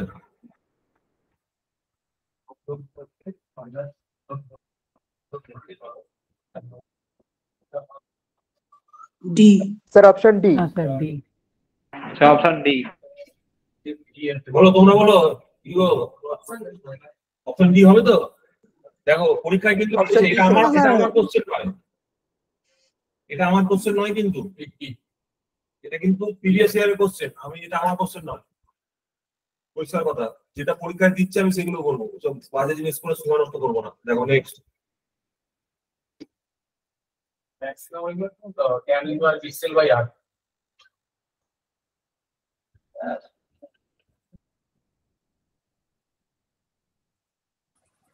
Sir option C. Option C. Option C হওয়া উচিত তো? বুঝতে পারছো তো কেন এতক্ষণ ধরে ওই দিকটা পড়াচ্ছিলাম? এটা কত হবে? সি। কি হবে তো? C C C C. আর বাকিদের কি গলায় আওয়াজ নেই নাকি রে? বাকি যারা আছে এই 3-4টে আওয়াজই শুনতে পাই যাবে, বাকিদের যে ঘুমোয় না কি করে কে জানে। হ্যাঁ, এই হোলির দিন আমি চরম খেস খেয়েছি, সিরিয়াস বলছি। হোলির দিন আমি ভেবেছি, আমাকে আমার দাদাটা বলছে যে তোমার তো 2 দিন অফিসে ছুটি আছে হোলির দিন। আমি তো সেই হিসাব করে আছি আমার অফিসে 2 দিন ছুটি আছে হোলির দিন, আনন্দে তোমাদের বলে দিয়েছি হোলি ছুটি। আর আমি দেখেছি আমার বাড়ির বাইরের ছেলেগুলো, যেদিনকে আমি এসেছি সেদিনকে বাইরের ছেলেগুলো ন্যাড়া করার জন্য সব কাঠি বাটি জোড়া লাগাচ্ছে। আমি কি করে জানবো যে ওরা একদিন আগে থেকে অ্যাডভান্সে কাঠি জোড়া করছে? আমি জানি সেদিনকেই হবে। এবার সেদিনকে দেখি রাত্রিবেলা ওরা ওটা আগুন লাগাইনি, বলে যে আচ্ছা, তার মানে আমি কি একদিন অ্যাডভান্স চলে গেছি নাকি? বাড়িতে জিজ্ঞেস করলাম, বলে হ্যাঁ, যেদিনকে তোদের আমি ক্যান্সেল করেছি আমি জানি সেই দিনকে ন্যাড়া করা, আর তারপরের দিন দৌড়। এবার তারপরের দিন সকালবেলা ঘুম থেকে উঠে দেখি তারপর বললাম স্যার নিশ্চয়ই কোনো কাজ বাজ আছে। হ্যাঁ, কোনো কাজ ছিল না। আমি বললাম মানে বাই মিস্টেক ওটা হয়েছে। আমি বাইরে গেছি ন্যাড়া পোড়া ঝুলছে, ও জানি রাত্রিবেলা পুড়িয়ে দেবে। এবার আমি সকালবেলা উঠে দেখি ন্যাড়া পোড়ার জায়গায় আছে। একটু মানে অসুবিধা হতো বলে আমি ওই জন্য আর ঠিক আছে বলি কি আছে। এই তো সিএ কোন কি হবে ওই তো বিশাল ব্যাপার না কোথায় কোথায় তারপরটা বলো। কলকাতা ব্যাংক এসেছিল নাকি বাচ্চা এসেছিল বাচ্চা জি sir. Sir option D. Option D হবে তো? কি কি কোথায় কোথায় কি ব্যান্ড এসছে কোথায়? ডি। আমাদের সিঙ্গাপুর বড় বড় স্যার ব্যাংক হ্যালো স্যার। বিশাল ব্যাপার হ্যালো। আচ্ছা হ্যাঁ বলো। হ্যাঁ স্যার, বলছি 4 নম্বর কোশ্চেনটা যদি এইখানে যদি ট্রান্সফরমার বলা থাকতো তাহলে কোনটা করতেন? কি হতো বলো? না বলে কি বলবো? মানে আমরা কি চাই, যদি রেগুলেশন যত কম থাকে তত ভালো। একদম মিথ্যা কথা বলছি না। ওটাও তাহলে 2ই হতো, ওটাও তাহলে এটাই অ্যান্সার হতো। কিন্তু স্যার আপনি একটু আগেই যেগুলো কনসেপ্ট বললেন ওই হিসাবে ভাবতে গেলে কিন্তু একটু মানে কম বেশি একটা ব্যাপার আছে। কারণ ট্রান্সফরমারের ক্ষেত্রে আমরা যেটা নরমালি যেটা কনসিডার করব সেখানে হচ্ছে নো লোডের ভ্যালুটা কনসিডার করব নিচে, মানে এখানে নরমালি বেস্ট কিছু না বলা থাকলে। কিন্তু বেস্ট ফর ট্রান্সমিশন। কিন্তু অল্টারনেটর আর ট্রান্সমিশন লাইনের ক্ষেত্রে ফুল লোড ভ্যালুটা কিছু না বলা থাকলে ফুল লোড ভ্যালুটাই কনসিডার করব, মানে কিছু না বলা থাকলে বলছি। মানে ট্রান্সমিশন, হ্যাঁ অল্টারনেটর আর ট্রান্সমিশন লাইনের ক্ষেত্রে কিছু না বলা থাকলে নিচে ফুল লোড ভ্যালুটা ভোল্টেজের, আর ট্রান্সফরমারের ক্ষেত্রে কিছু না বলা থাকলে নো লোড ভ্যালুটা। তাহলে এই দুটো এবার আপনি হচ্ছে একটু মানে কম্পেয়ার করে বলেন দেখি স্যার, যে মানে দুটোর ক্ষেত্রেই মানে এই কোশ্চেনটাই যদি ট্রান্সফরমারের ক্ষেত্রে দেওয়া থাকতো তাহলে কি তুমি একটা জিনিস দেখো, যদি ট্রান্সফরমার হয়, ট্রান্সফরমার ফুল লোড কন্ডিশনে কত টার্মিনাল ভোল্টেজ হবে তুমি কি আগে থেকে বলতে পারবে? সেটা তো স্যার বলা সম্ভব নয়। ভোল্টেজ ফুল লোড কন্ডিশনে তুমি কি বলতে পারবে? না স্যার, এটা তো বলা সম্ভব নয় স্যার। ফুল লোড কন্ডিশনে ওই তার মানে শোনো বলা সম্ভব নয়, তার মানে তুমি রেটিংটা কার ভিত্তিতে করবে? রেটেড ভোল্টেজের। স্যার তার মানে তাহলে তুমি রেটিংটা কার ভিত্তিতে করবে? লোডের ভিত্তিতে করবে রেটিংটা। হ্যাঁ নো লোডের ভিত্তিতে করবো তো। এবার স্যার বলি, স্যার আমি যখন ট্রান্সমিশন লাইনের ক্ষেত্রে যখন কথাটা বলছি, তো ট্রান্সমিশন লাইনের ক্ষেত্রেও আমার সমস্ত সাবস্টেশন বা সমস্ত ডিস্ট্রিবিউশন মিলিয়ে যত লোড পড়বে ওভারঅল টোটাল, তো সেইটাও তো বলা সম্ভব নয়। তাহলে সেক্ষেত্রে আমি কেন ভাবছি না, তাহলে সেক্ষেত্রে আমি কেন ভাবছি না নো লোডের ব্যাপারটা, ওইখানে ফুল লোড কেন ভাবছি? ট্রান্সমিশন লাইনের ক্ষেত্রে আর অল্টারনেটরের ক্ষেত্রে ফুল লোড ভাবছি আমি, কিন্তু আমি ট্রান্সফরমারের ক্ষেত্রে এসে কিন্তু নো লোড ভাবছি। কেন নো লোড ভাবছি না, আমি কতটা লোড সেখানে ইউজ করছি সেটা আমার জানা নেই। এই সেম জিনিসটা তো ট্রান্সমিশন লাইনের ক্ষেত্রেও প্রযোজ্য হতে পারে, বা অল্টারনেটরের ক্ষেত্রেও তো প্রযোজ্য হতে পারে।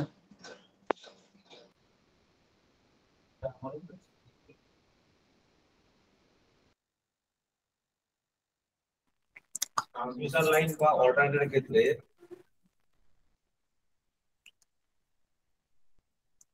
আচ্ছা আমি ট্রান্সফরমারকে কোন সোর্স মানে স্যার আপনাকে জিজ্ঞাসা করছি কারণ স্যার মানে আমি তোমার নিজেই কোশ্চেনটা আমি বুঝতে পেরেছি, শোনো তোমার কোশ্চেনটা আমি বুঝতে পেরেছি।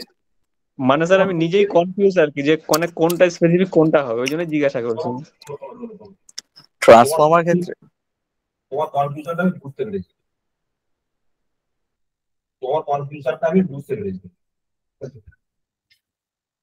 তুমি একটা জিনিস বলো যে ট্রান্সফরমার কি কোনো সিস্টেম কোনো পাওয়ার জেনারেট করছে? ট্রান্সফরমার তো পাওয়ার জেনারেট করছে না, সেক্ষেত্রে যদি আপনি বলেন তাহলে তো ট্রান্সমিশন লাইনটাও পাওয়ার জেনারেট করছে না, কিন্তু অল্টারনেটরটা করছে। কিন্তু ট্রান্সমিশন লাইনের কথা যখন আমি ভাববো তখন এখানে ভুল হচ্ছে। ট্রান্সমিশন লাইন একটা স্ট্যান্ডার্ড রেসপেক্টে পাওয়ার জেনারেশন করছে। ট্রান্সমিশন লাইনটা একটা এন্ডের রেসপেক্টে পাওয়ার জেনারেশন করছে। তাহলে স্যার যদি আপনি যেখানে ট্রান্সমিশন লাইনটা টার্মিনেট হচ্ছে, সেটা কিন্তু তার সোর্স। ধরো একটা সাবস্টেশনের মধ্যে ট্রান্সমিশন লাইন টার্মিনেট হচ্ছে, তাহলে সেই ট্রান্সমিশন লাইনটা সেই সাবস্টেশনের ক্ষেত্রে কি হলো? সোর্স হচ্ছে। যখনই কোনো জায়গায় সোর্স ব্যাপারটা থাকবে তখন তোমাকে রেটেডটাকে ফুল লোড ধরতে হবে। তাহলে স্যার এক্ষেত্রে আমার যখন স্যার ট্রান্সমিশন লাইনটা যেখানে গিয়ে আমি ট্রান্সফরমারে ইনপুট দিচ্ছি, আমার তো প্রাইমারি ট্রান্সমিশন সেকেন্ডারি ট্রান্সমিশন হয়, তাহলে এবার আমি যখন একটা ট্রান্সফরমারে ঢোকাবো, তাহলে নিশ্চয়ই ট্রান্সফরমারের প্রাইমারি সাইডটা তাহলে সোর্স হিসাবে আমি দেখবো, যেহেতু আমার ট্রান্সমিশন লাইনটা এসে ওইখানে জুড়ছে ইনপুটে, আবার সেকেন্ডারি সাইডটা আমি সোর্স হিসাবে দেখবো না, মানে পুরো লাইনটার সঙ্গে আমি তোমাকে জিনিস বলি, ট্রান্সফরমারের কাজ পাওয়ারকে কোন রকম ভাবে কনভার্ট করা, ভোল্টেজ লেভেলটা ঠিক, মানে ভোল্টেজ লেভেলটাকে চেঞ্জ করা। কোনো জেনারেশন বা কোনো মানে অন্য কিছু করার নয়, মানে পাওয়ার লেভেল থেকে চেঞ্জ করা তার কাজ নয়। তুমি ভালো করে একটা জিনিস বোঝো, যদি ট্রান্সমিশন লাইনে যে ধরো এখানে একটা জেনারেটর লাগানো আছে, ঠিক আছে, এই জেনারেটর আর ট্রান্সমিশন লাইনের মধ্যে তো কোনো ফারাক নেই, কারণ জেনারেটর আর ট্রান্সমিশন লাইনের মাঝখানে তার ছাড়া আর কিছুই নেই। একটা জেনারেটর এন্ড থেকে শুরু করে ট্রান্সমিশন লাইনটা যেখানে ট্রান্সফরমারের মাথায় গিয়ে পড়ছে, সেখানে মাঝখানে ট্রান্সফরমার বাদ দিয়ে খালি তার আছে, তুমি এইভাবে বুঝতে পারো। মানে তুমি জেনারেটরের যে ওয়্যারটা বার করেছো, সেই ওয়্যারটাকে এক্সটেন্ড করে বাইরে নিয়ে গেছো, তুমি এইভাবে ভাবতে পারো। মানে এইটা আমার টোটালটা সোর্স, এই টোটালটাই আমার কাছে সোর্স হিসেবে আছে, যেখানে যখনই তুমি এখানে একটা অন্য ডিভাইসকে কানেক্ট করছো, এই ডিভাইসটা কিন্তু সোর্স নয়, এই ডিভাইসটা কিন্তু ইটসেলফ একটা লোড, এই লোডটার কিন্তু ইটসেলফ একটা লসেস আছে। হ্যাঁ স্যার, এবার বুঝতে পেরেছি স্যার। তাহলে ট্রান্সমিশন লাইন আর অল্টারনেটরটাকে মানে আমি মানে ভূমিকা এদের একই ভূমিকা। হ্যাঁ, তুমি এটা ধরতে পারো যে এই যে জেনারেটরের যে তারটা আমি জেনারেটর থেকে বার করেছি, সেটাকে আমি এক্সটেন্ড করে নিয়ে গেছি। যদি আমি কোনো মাঝখানে ট্রান্সফরমার ব্যবহার না করি, ফর এক্সাম্পল, ওই তারটাকে আমি টেনে নিয়ে যাচ্ছি, ওইটাই তো আমার ট্রান্সমিশন লাইন হয়ে গেল, এটাই তো ট্রান্সমিশন লাইন হয়ে গেল। মানে জেনারেটরের একটা এক্সটেন্ডেড ট্রান্সমিশন লাইন। বুঝতে পারছো? আর তুমি অন্যভাবে যদি তুমি এইটা দিয়ে সব থেকে ভালো বুঝতে পারো, শোনো, এইটা দিয়ে সব থেকে ভালো বুঝতে পারবে, সেটা হচ্ছে রেটেড কোনটা, মানে কোনটা আমার কাছে দরকারি প্যারামিটার কোনটা। আমি এখানে ট্রান্সমিশন লাইনের যে ফুল লোডটা আছে তার রেসপেক্টে তুমি কেবিল সাইজিং করেছো, কন্ডাক্টরের যে সাইজটা করেছো তার মধ্যে কিন্তু একটা ম্যাক্সিমাম রেটেড আছে, সেই রেটেডটা ধরেই তো তুমি ক্যালকুলেট, ট্রান্সমিশন টাওয়ারে যে কেবিল গুলো ফেলেছো, সেই কেবিল গুলোর একটা সাইজ আছে, এই সাইজটা তুমি কার ভিত্তিতে ডিসাইড করেছো? নো লোডের ভিত্তিতে ডিসাইড করেছো না ফুল লোডের ভিত্তিতে ডিসাইড করেছো? ফুল লোডের ভিত্তিতে ডিসাইড করেছো। নো লোডের ভিত্তিতে তুমি ট্রান্সমিশনের কন্ডাক্টর ডিজাইন করবে না, ভালো করে বুঝো ব্যাপারটা। হ্যাঁ স্যার, মানে পুরো কনসেপ্টটা স্যার ওইখানে জল ঢেলে দিচ্ছে, যেখানে আমাকে ট্রান্সফরমারটাকে স্টেপ আপ বা স্টেপ ডাউন করতে হচ্ছে। আমি বুঝতে পারলাম না তোমার সমস্যাটা কোথায় হচ্ছে। মানে স্যার সবই ঠিক রয়েছে, মানে সবই ঠিক রয়েছে, কিন্তু আমার মানে যেখানে আর কি মানে যেখানে না বোঝার ব্যাপারটা যেটা আপনি বললেন এখন বুঝতে পারলাম, সেটা হচ্ছে যখনই আমি মানে ট্রান্সমিশন লাইন আর অল্টারনেটর একই ব্যাপার, ওদের রোলটা একই থাকছে, কিন্তু যখন আমি সেটাকে ট্রান্সফরমারে পুট করছি, ইনপুটে পুট করে আউটপুটে যখন কিছু নিচ্ছি, তখন স্টেপ আপ বা স্টেপ ডাউন যেটা করছি সেইখানে কনসেপ্টটা চেঞ্জ হচ্ছে, সেই কারণেই হয়তো ব্যাপারগুলো এরকম হচ্ছে, তাই না স্যার? হ্যাঁ, মানে তুমি একটা জিনিসের দেখো, তুমি সিম্পলি একটা জিনিস খেয়াল রাখো, ট্রান্সফরমার হচ্ছে একটা ডিভাইস, একটা লোড, এই সেলফ একটা লোড, এর নিজস্ব একটা লস থাকবে, লাইনে থাকবে। আমি যদি লাইন লসটাকে নেগলেক্ট করে দিই, লাইন লস তুমি বাদ দাও, সিস্টেমে তুমি ট্রান্সফরমার যদি না লাগানো দরকার পড়তো, তাহলে আমি কি লাগাতাম? ভোল্টেজটা যদি আমার আপ করা দরকার না পাতো, তাহলে কি আমি ট্রান্সফরমারটা লাগাতাম? ভালো করে বুঝবে ব্যাপারটা। ট্রান্সফরমার লাগানো হচ্ছে কারণ লোকেশন আর ডিস্টেন্স, মানে যেখানে তৈরি করছে যেখানে আলটিমেট কনজাম্পশন হচ্ছে তার মাঝে অনেক ডিস্টেন্স আছে, বেশি ভোল্টেজ হলে যেহেতু লাইন লস কম হচ্ছে, কন্ডাক্টর সাইজ কম লাগছে, ওই জন্য আমি ট্রান্সফরমারটা ব্যবহার করছি। কিন্তু আমার কাছে যদি ডিস্টেন্স কম হতো, ধরো বাঁশবেড়িয়াতেই থার্মাল পাওয়ার প্ল্যান্ট আছে আর আমি বাঁশবেড়িয়ার লোকদেরই পাওয়ার সাপ্লাই করবো, তখন কি আমি ট্রান্সফরমার ব্যবহার করবো? একটা সোলার সিস্টেমে লাগছে না। তুমি যদি তোমার বাড়ির ক্ষেত্রে বলো, উপরে তোমার সোলার পাওয়ার প্ল্যান্ট লাগানো, সোলার প্যানেল লাগানো আছে, তুমি ডাইরেক্টলি ওইটাকে ব্যাটারিতে দিচ্ছ, ওই ব্যাটারিটাকে প্যারালাল করা আছে লাইনের সাথে। কি বলতে চাইছি বুঝতে পারছো? মানে ট্রান্সফরমার ইজ এ ডিভাইস, তুমি যখনই সিস্টেমে সেটাকে লাগাবে সেটা নিজস্ব লসেস নিয়ে আসবে, তাই তো? এখানে ডিভাইস পয়েন্ট অফ ভিউ থেকে দেখতে হবে ট্রান্সফরমার। ট্রান্সফরমারকে তুমি কখনো ফুল লোডে রেট করতে পারবে না। ট্রান্সফরমারের ফুল লোডটা অ্যাকচুয়ালি কত হবে সেটা আমি বলতে পারবো না, সেটা আমি কখনোই ইমিডিয়েটলি বলতে পারবো না। হ্যাঁ, তার একটা রেটিং থাকবে যে ম্যাক্সিমাম এতটা রেট, কিন্তু ফুল লোডটা প্রত্যেকটা সময় সময় কি হয় ভ্যারি করবে। ফুল লোডটাতে আমি ডিজাইন করতে পারবো না অ্যাকচুয়ালি, সরি ফুল লোডটাতে, হ্যাঁ ফুল লোডটা আমি কখনো ডিজাইন করতে পারবো না ফুল লোডের সময়। আচ্ছা আচ্ছা স্যার, বুঝতে পেরেছি স্যার। ঠিক আছে, তারপরটা বলো। সেটা কি হবে স্যার? ওটা B হবে। উচিত জি হবে shunt admittance. correct. Shunt admittance is the correct. Shunt admittance is the correct option. Shunt admittance is the correct option. Next.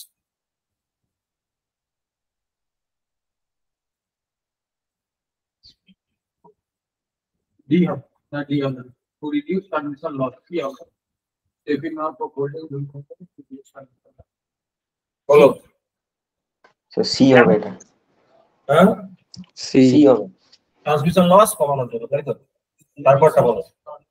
The efficiency of transmission line increases as system voltage কেও increase হতে হবে, power factor কেও increase হতে হবে। হ্যাঁ, ये হবে ये হবে মানে সিস্টেম ভোল্টেজ আর লোড পারফরম্যান্স তো বহুত increase P sir. Option B sir. Option B, option B. হবে তো? দেখো, এফিসিয়েন্সি, ট্রান্সমিশন এফিসিয়েন্সি এই মাত্র লিখলাম তো। Output power by input power, তাই তো? আউটপুট পাওয়ার কত ছিল? VS IS cos phi s by VS IS VR IR sin phi r, তাই তো? তাহলে এখান থেকে কি বোঝা যাচ্ছে? ভোল্টেজটা বাড়ানোর সাথে সাথে এফিসিয়েন্সি বাড়বে, উপরে পাওয়ার ফ্যাক্টরটা ইমপ্রুভ করতে হবে, পাওয়ার ফ্যাক্টর যত বাড়বে তত তোমার ভালো হবে। তো উল্টো লিখেছেন, ঘুরিয়ে দিন, উপরটা নিচে লিখুন। উল্টো। Thank you Sir, thank you. এই তোমরা মন দিয়ে করছো, এটাই ভালো লাগে। আর মন দিয়ে করবে, ঠিক আছে? মিস্টেকস আর মেড ইন্টেনশনালি, বুঝতে পারলে? এখানেই বোঝা যাচ্ছে যে কি ঘুমোচ্চারকে জেগে আছে। ঠিক বললেন তো? স্যার অপশনই তাই না? হ্যাঁ, তোদের তো অপশন নেই, তোরা তো ঘুমোতে পারবি না, কিন্তু বাদল তো তার মধ্যেও ঘুমোয়। বাদলের হচ্ছে ট্যালেন্ট, কিছু কিছু ট্যালেন্ট ঢুকিয়ে রাখা যায়, জানিস? 707 লাখ। বলো। R is equal to XL, tan is the XL, capital is 45, cos 45.7. In short transmission line, resistance and reactances are found to be equal. Sir option C. আগে যে বললেন অপশন সি হবে। কোন পাওয়ার ফ্যাক্টরে ম্যাক্সিমাম হবে, জিরো হবে? ও না, maximum দেখি হবে জিরোটা হলো নাই লাগে। বলো কত হচ্ছে তাহলে? 0.707 ল্যাগ হবে না লিড হবে? ল্যাগ ল্যাগ লিডিং হবে।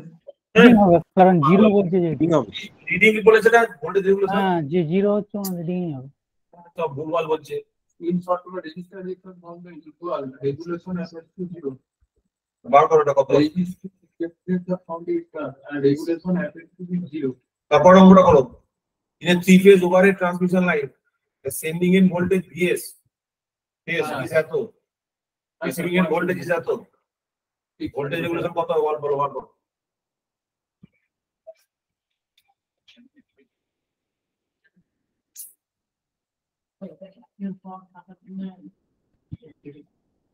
এই একটি ছুড়ে মারবো কিন্তু। জিরো রেগুলেশন বলেছে না, regulation appears to be zero.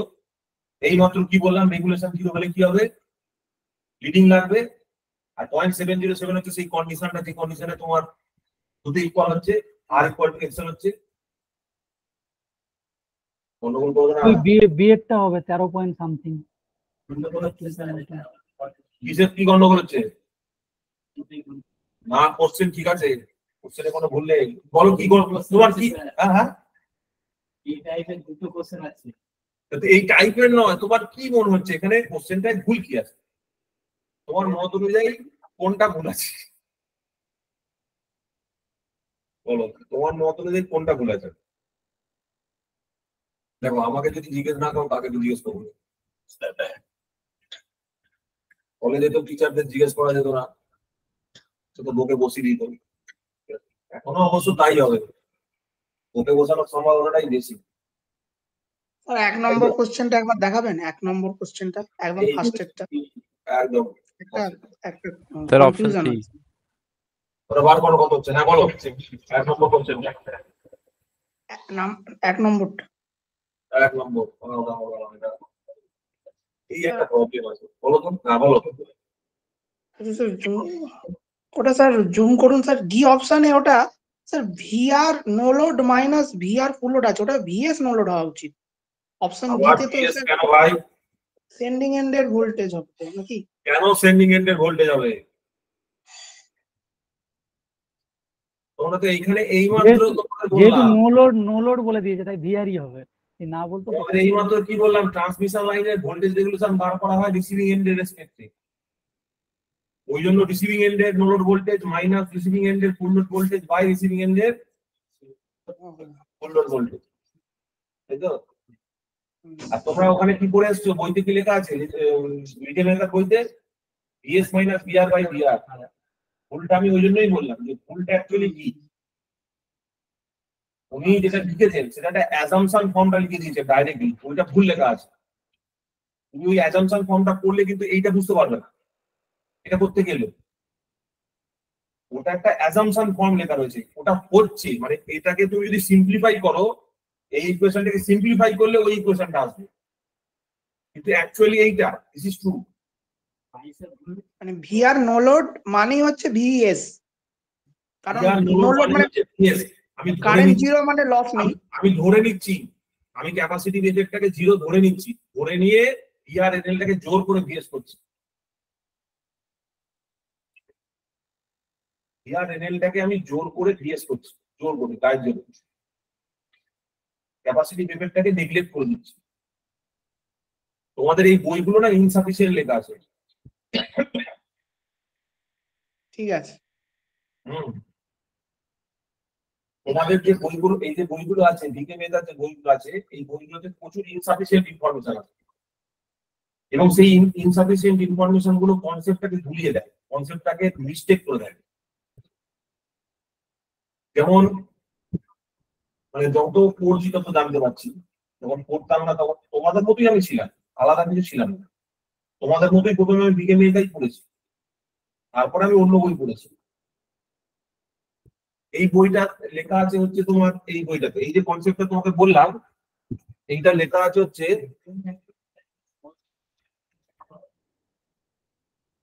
William D Stevenson, ঠিক আছে? উইলিয়াম ডি স্টিভেনসন বলে একটা পাওয়ার সিস্টেমের বই আছে, এখানে রয়েছে, তোমরা দেখতে পারবে। ওই স্টিভেনসনের বইতে এই কনসেপ্টটা লেখা আছে, যেটা এটা বললাম, ঠিক আছে? This is correct. স্যারেরটাও ঠিক আছে, ডিকে মেহতার লেখাটাও ঠিক আছে, ভুললেই, কিন্তু উনি একটা এটার অ্যাজাম্পশন থেকে ওটা লিখেছেন, দ্যাট ইজ দ্য মিস্টেক। মানে ওয়ান টু উনি ডাইরেক্টলি বলছেন sending end voltage minus receiving end voltage by receiving end voltage, ঠিক আছে?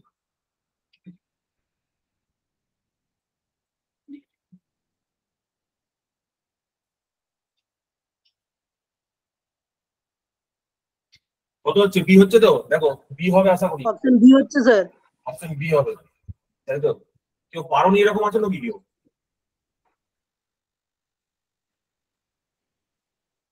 তাহলে কত লিখবো এক্ষেত্রে? এক্ষেত্রে তো VS minus VR by VR করতে হবে তো, বলো। হ্যাঁ স্যার। করে কিন্তু 100% করো, দেখো কত হচ্ছে অ্যান্সার। এইটা আসবে 100% করবে, ঠিক আছে? এটা আসবে। The power transmitted over a transmission line on high voltage because of option D. Option D হবে sir. because Kelvin law. D হবে sir. Conductor cost is reduced, efficiency is increased. আর কিছু? Option D sir. Option D হবে তো? Option D is correct. Option D is correct. তারপরটা দেখো। পাই তো divided into 2 half.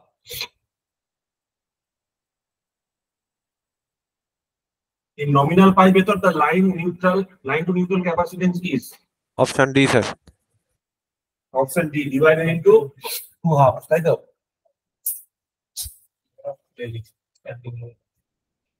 এবার দেখো পরের কোশ্চেনটা।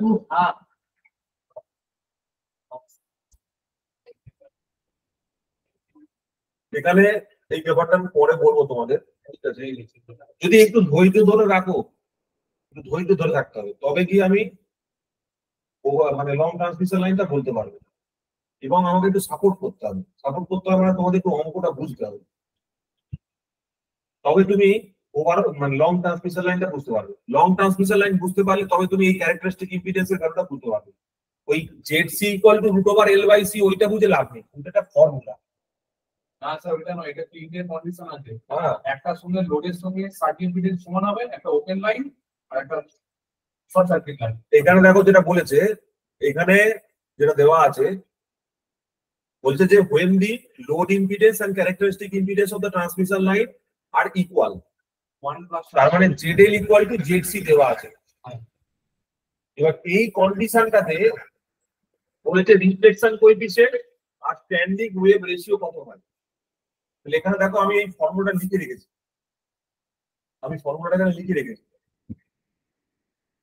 রিফ্লেকশন কোএফিসিয়েন্ট মানে হচ্ছে ZL minus ZC divided by ZL plus ZC। তাহলে কত হওয়া উচিত? ZL equal to ZC হলে তাহলে এটা কত হওয়া উচিত বলো? যদি ZL equal to ZC হয় তাও কত হওয়া উচিত? 1 আসবে। জিরো হবে স্যার, 0 এটা হবে তো? জিরো হবে sir. ZL equal to ZC হলে 0 হয়ে যাচ্ছে, আর স্ট্যান্ডিং রেশিও কত হবে? 1 আসবে। 1 আসবে, ঠিক আছে? তাহলে D will be the correct answer। এর চারটে আছে, voltage reflection, current reflection, current reflection আর ভোল্টেজ রিফ্লেকশন। চারটে প্যারামিটার আছে এখানে, তো জাস্ট এই দুটো মনে রাখো, কোএফিসিয়েন্ট অফ রিফ্লেকশন মনে রাখবে, স্ট্যান্ডিং ওয়েভ রেশিও এটা মনে রাখবে। আচ্ছা, the coefficient of reflection of voltage for short circuited line কত হওয়া উচিত? শর্ট সার্কিটেড লাইনের রিফ্লেকশন কত হওয়া উচিত? Reflection voltage is equal two ZL minus ZS by ZL plus ZS।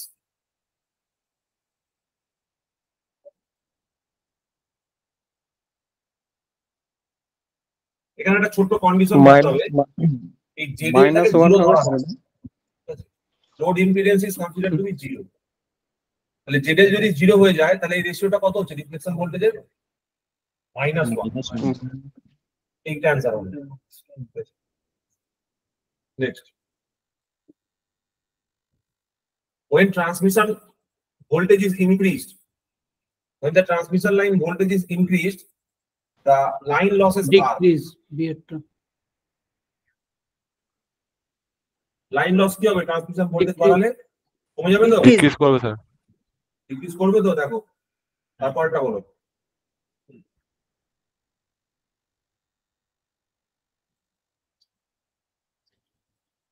তো অপশন ডি স্যার।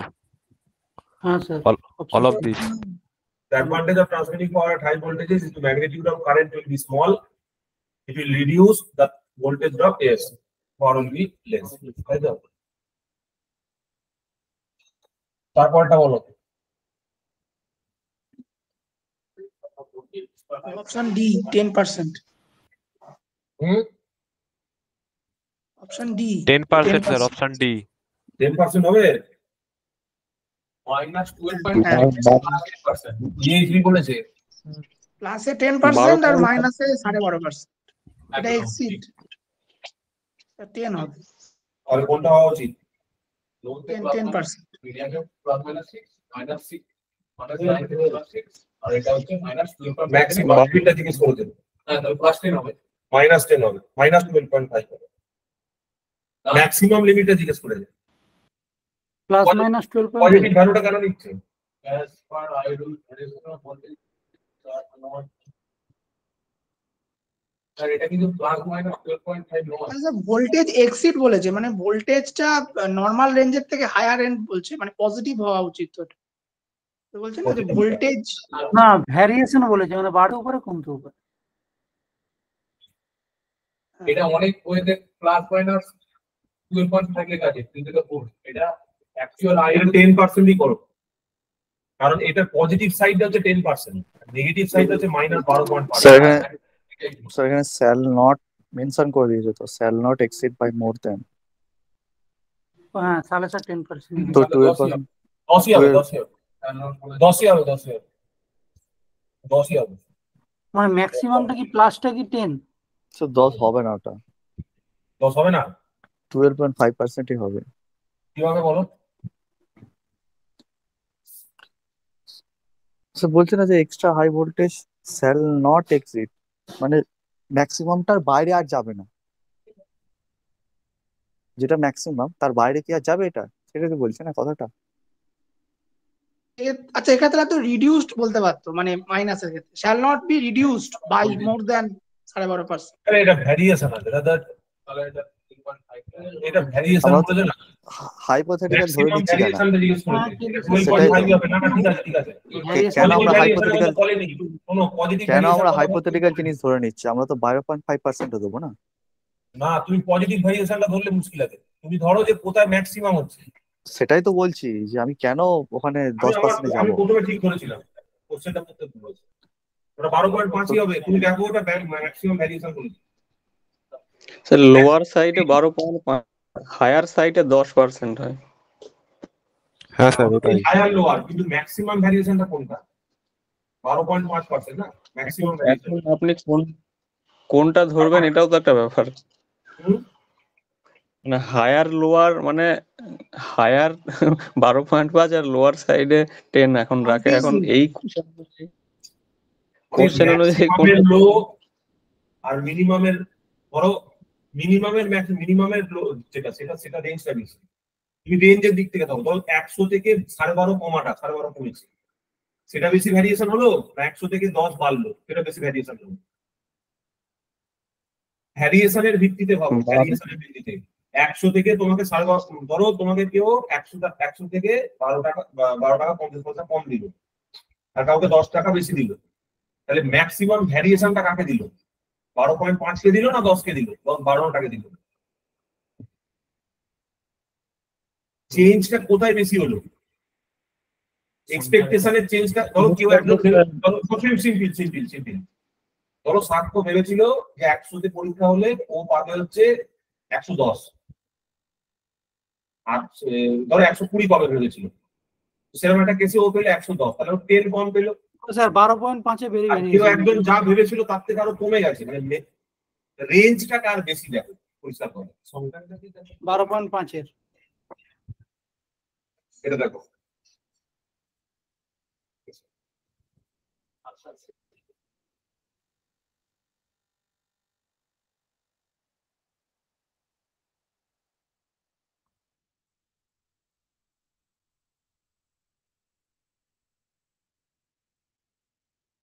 ঠিক আছে, এরপরে আর 8টা কোশ্চেন আছে, এটা তোমরা বাড়িতে করো। এখানে লং ট্রান্সমিশন লাইন শুরু হয়ে যাচ্ছে, পরের দিকে বাকিটা পরে হবে। ঠিক আছে, এই অবধি থাকলো, এই অবধি থাকলো। ঠিক আছে, এই অবধি থাকলো, বাকিটা তোমরা পরে করো, বাড়িতে করো। আমি এটা পাঠিয়ে দিচ্ছি।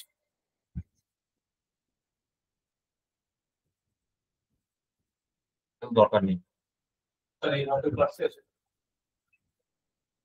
এখানে এন্ড করলাম। হ্যাঁ, থ্যাংক ইউ সকলকে, বাই।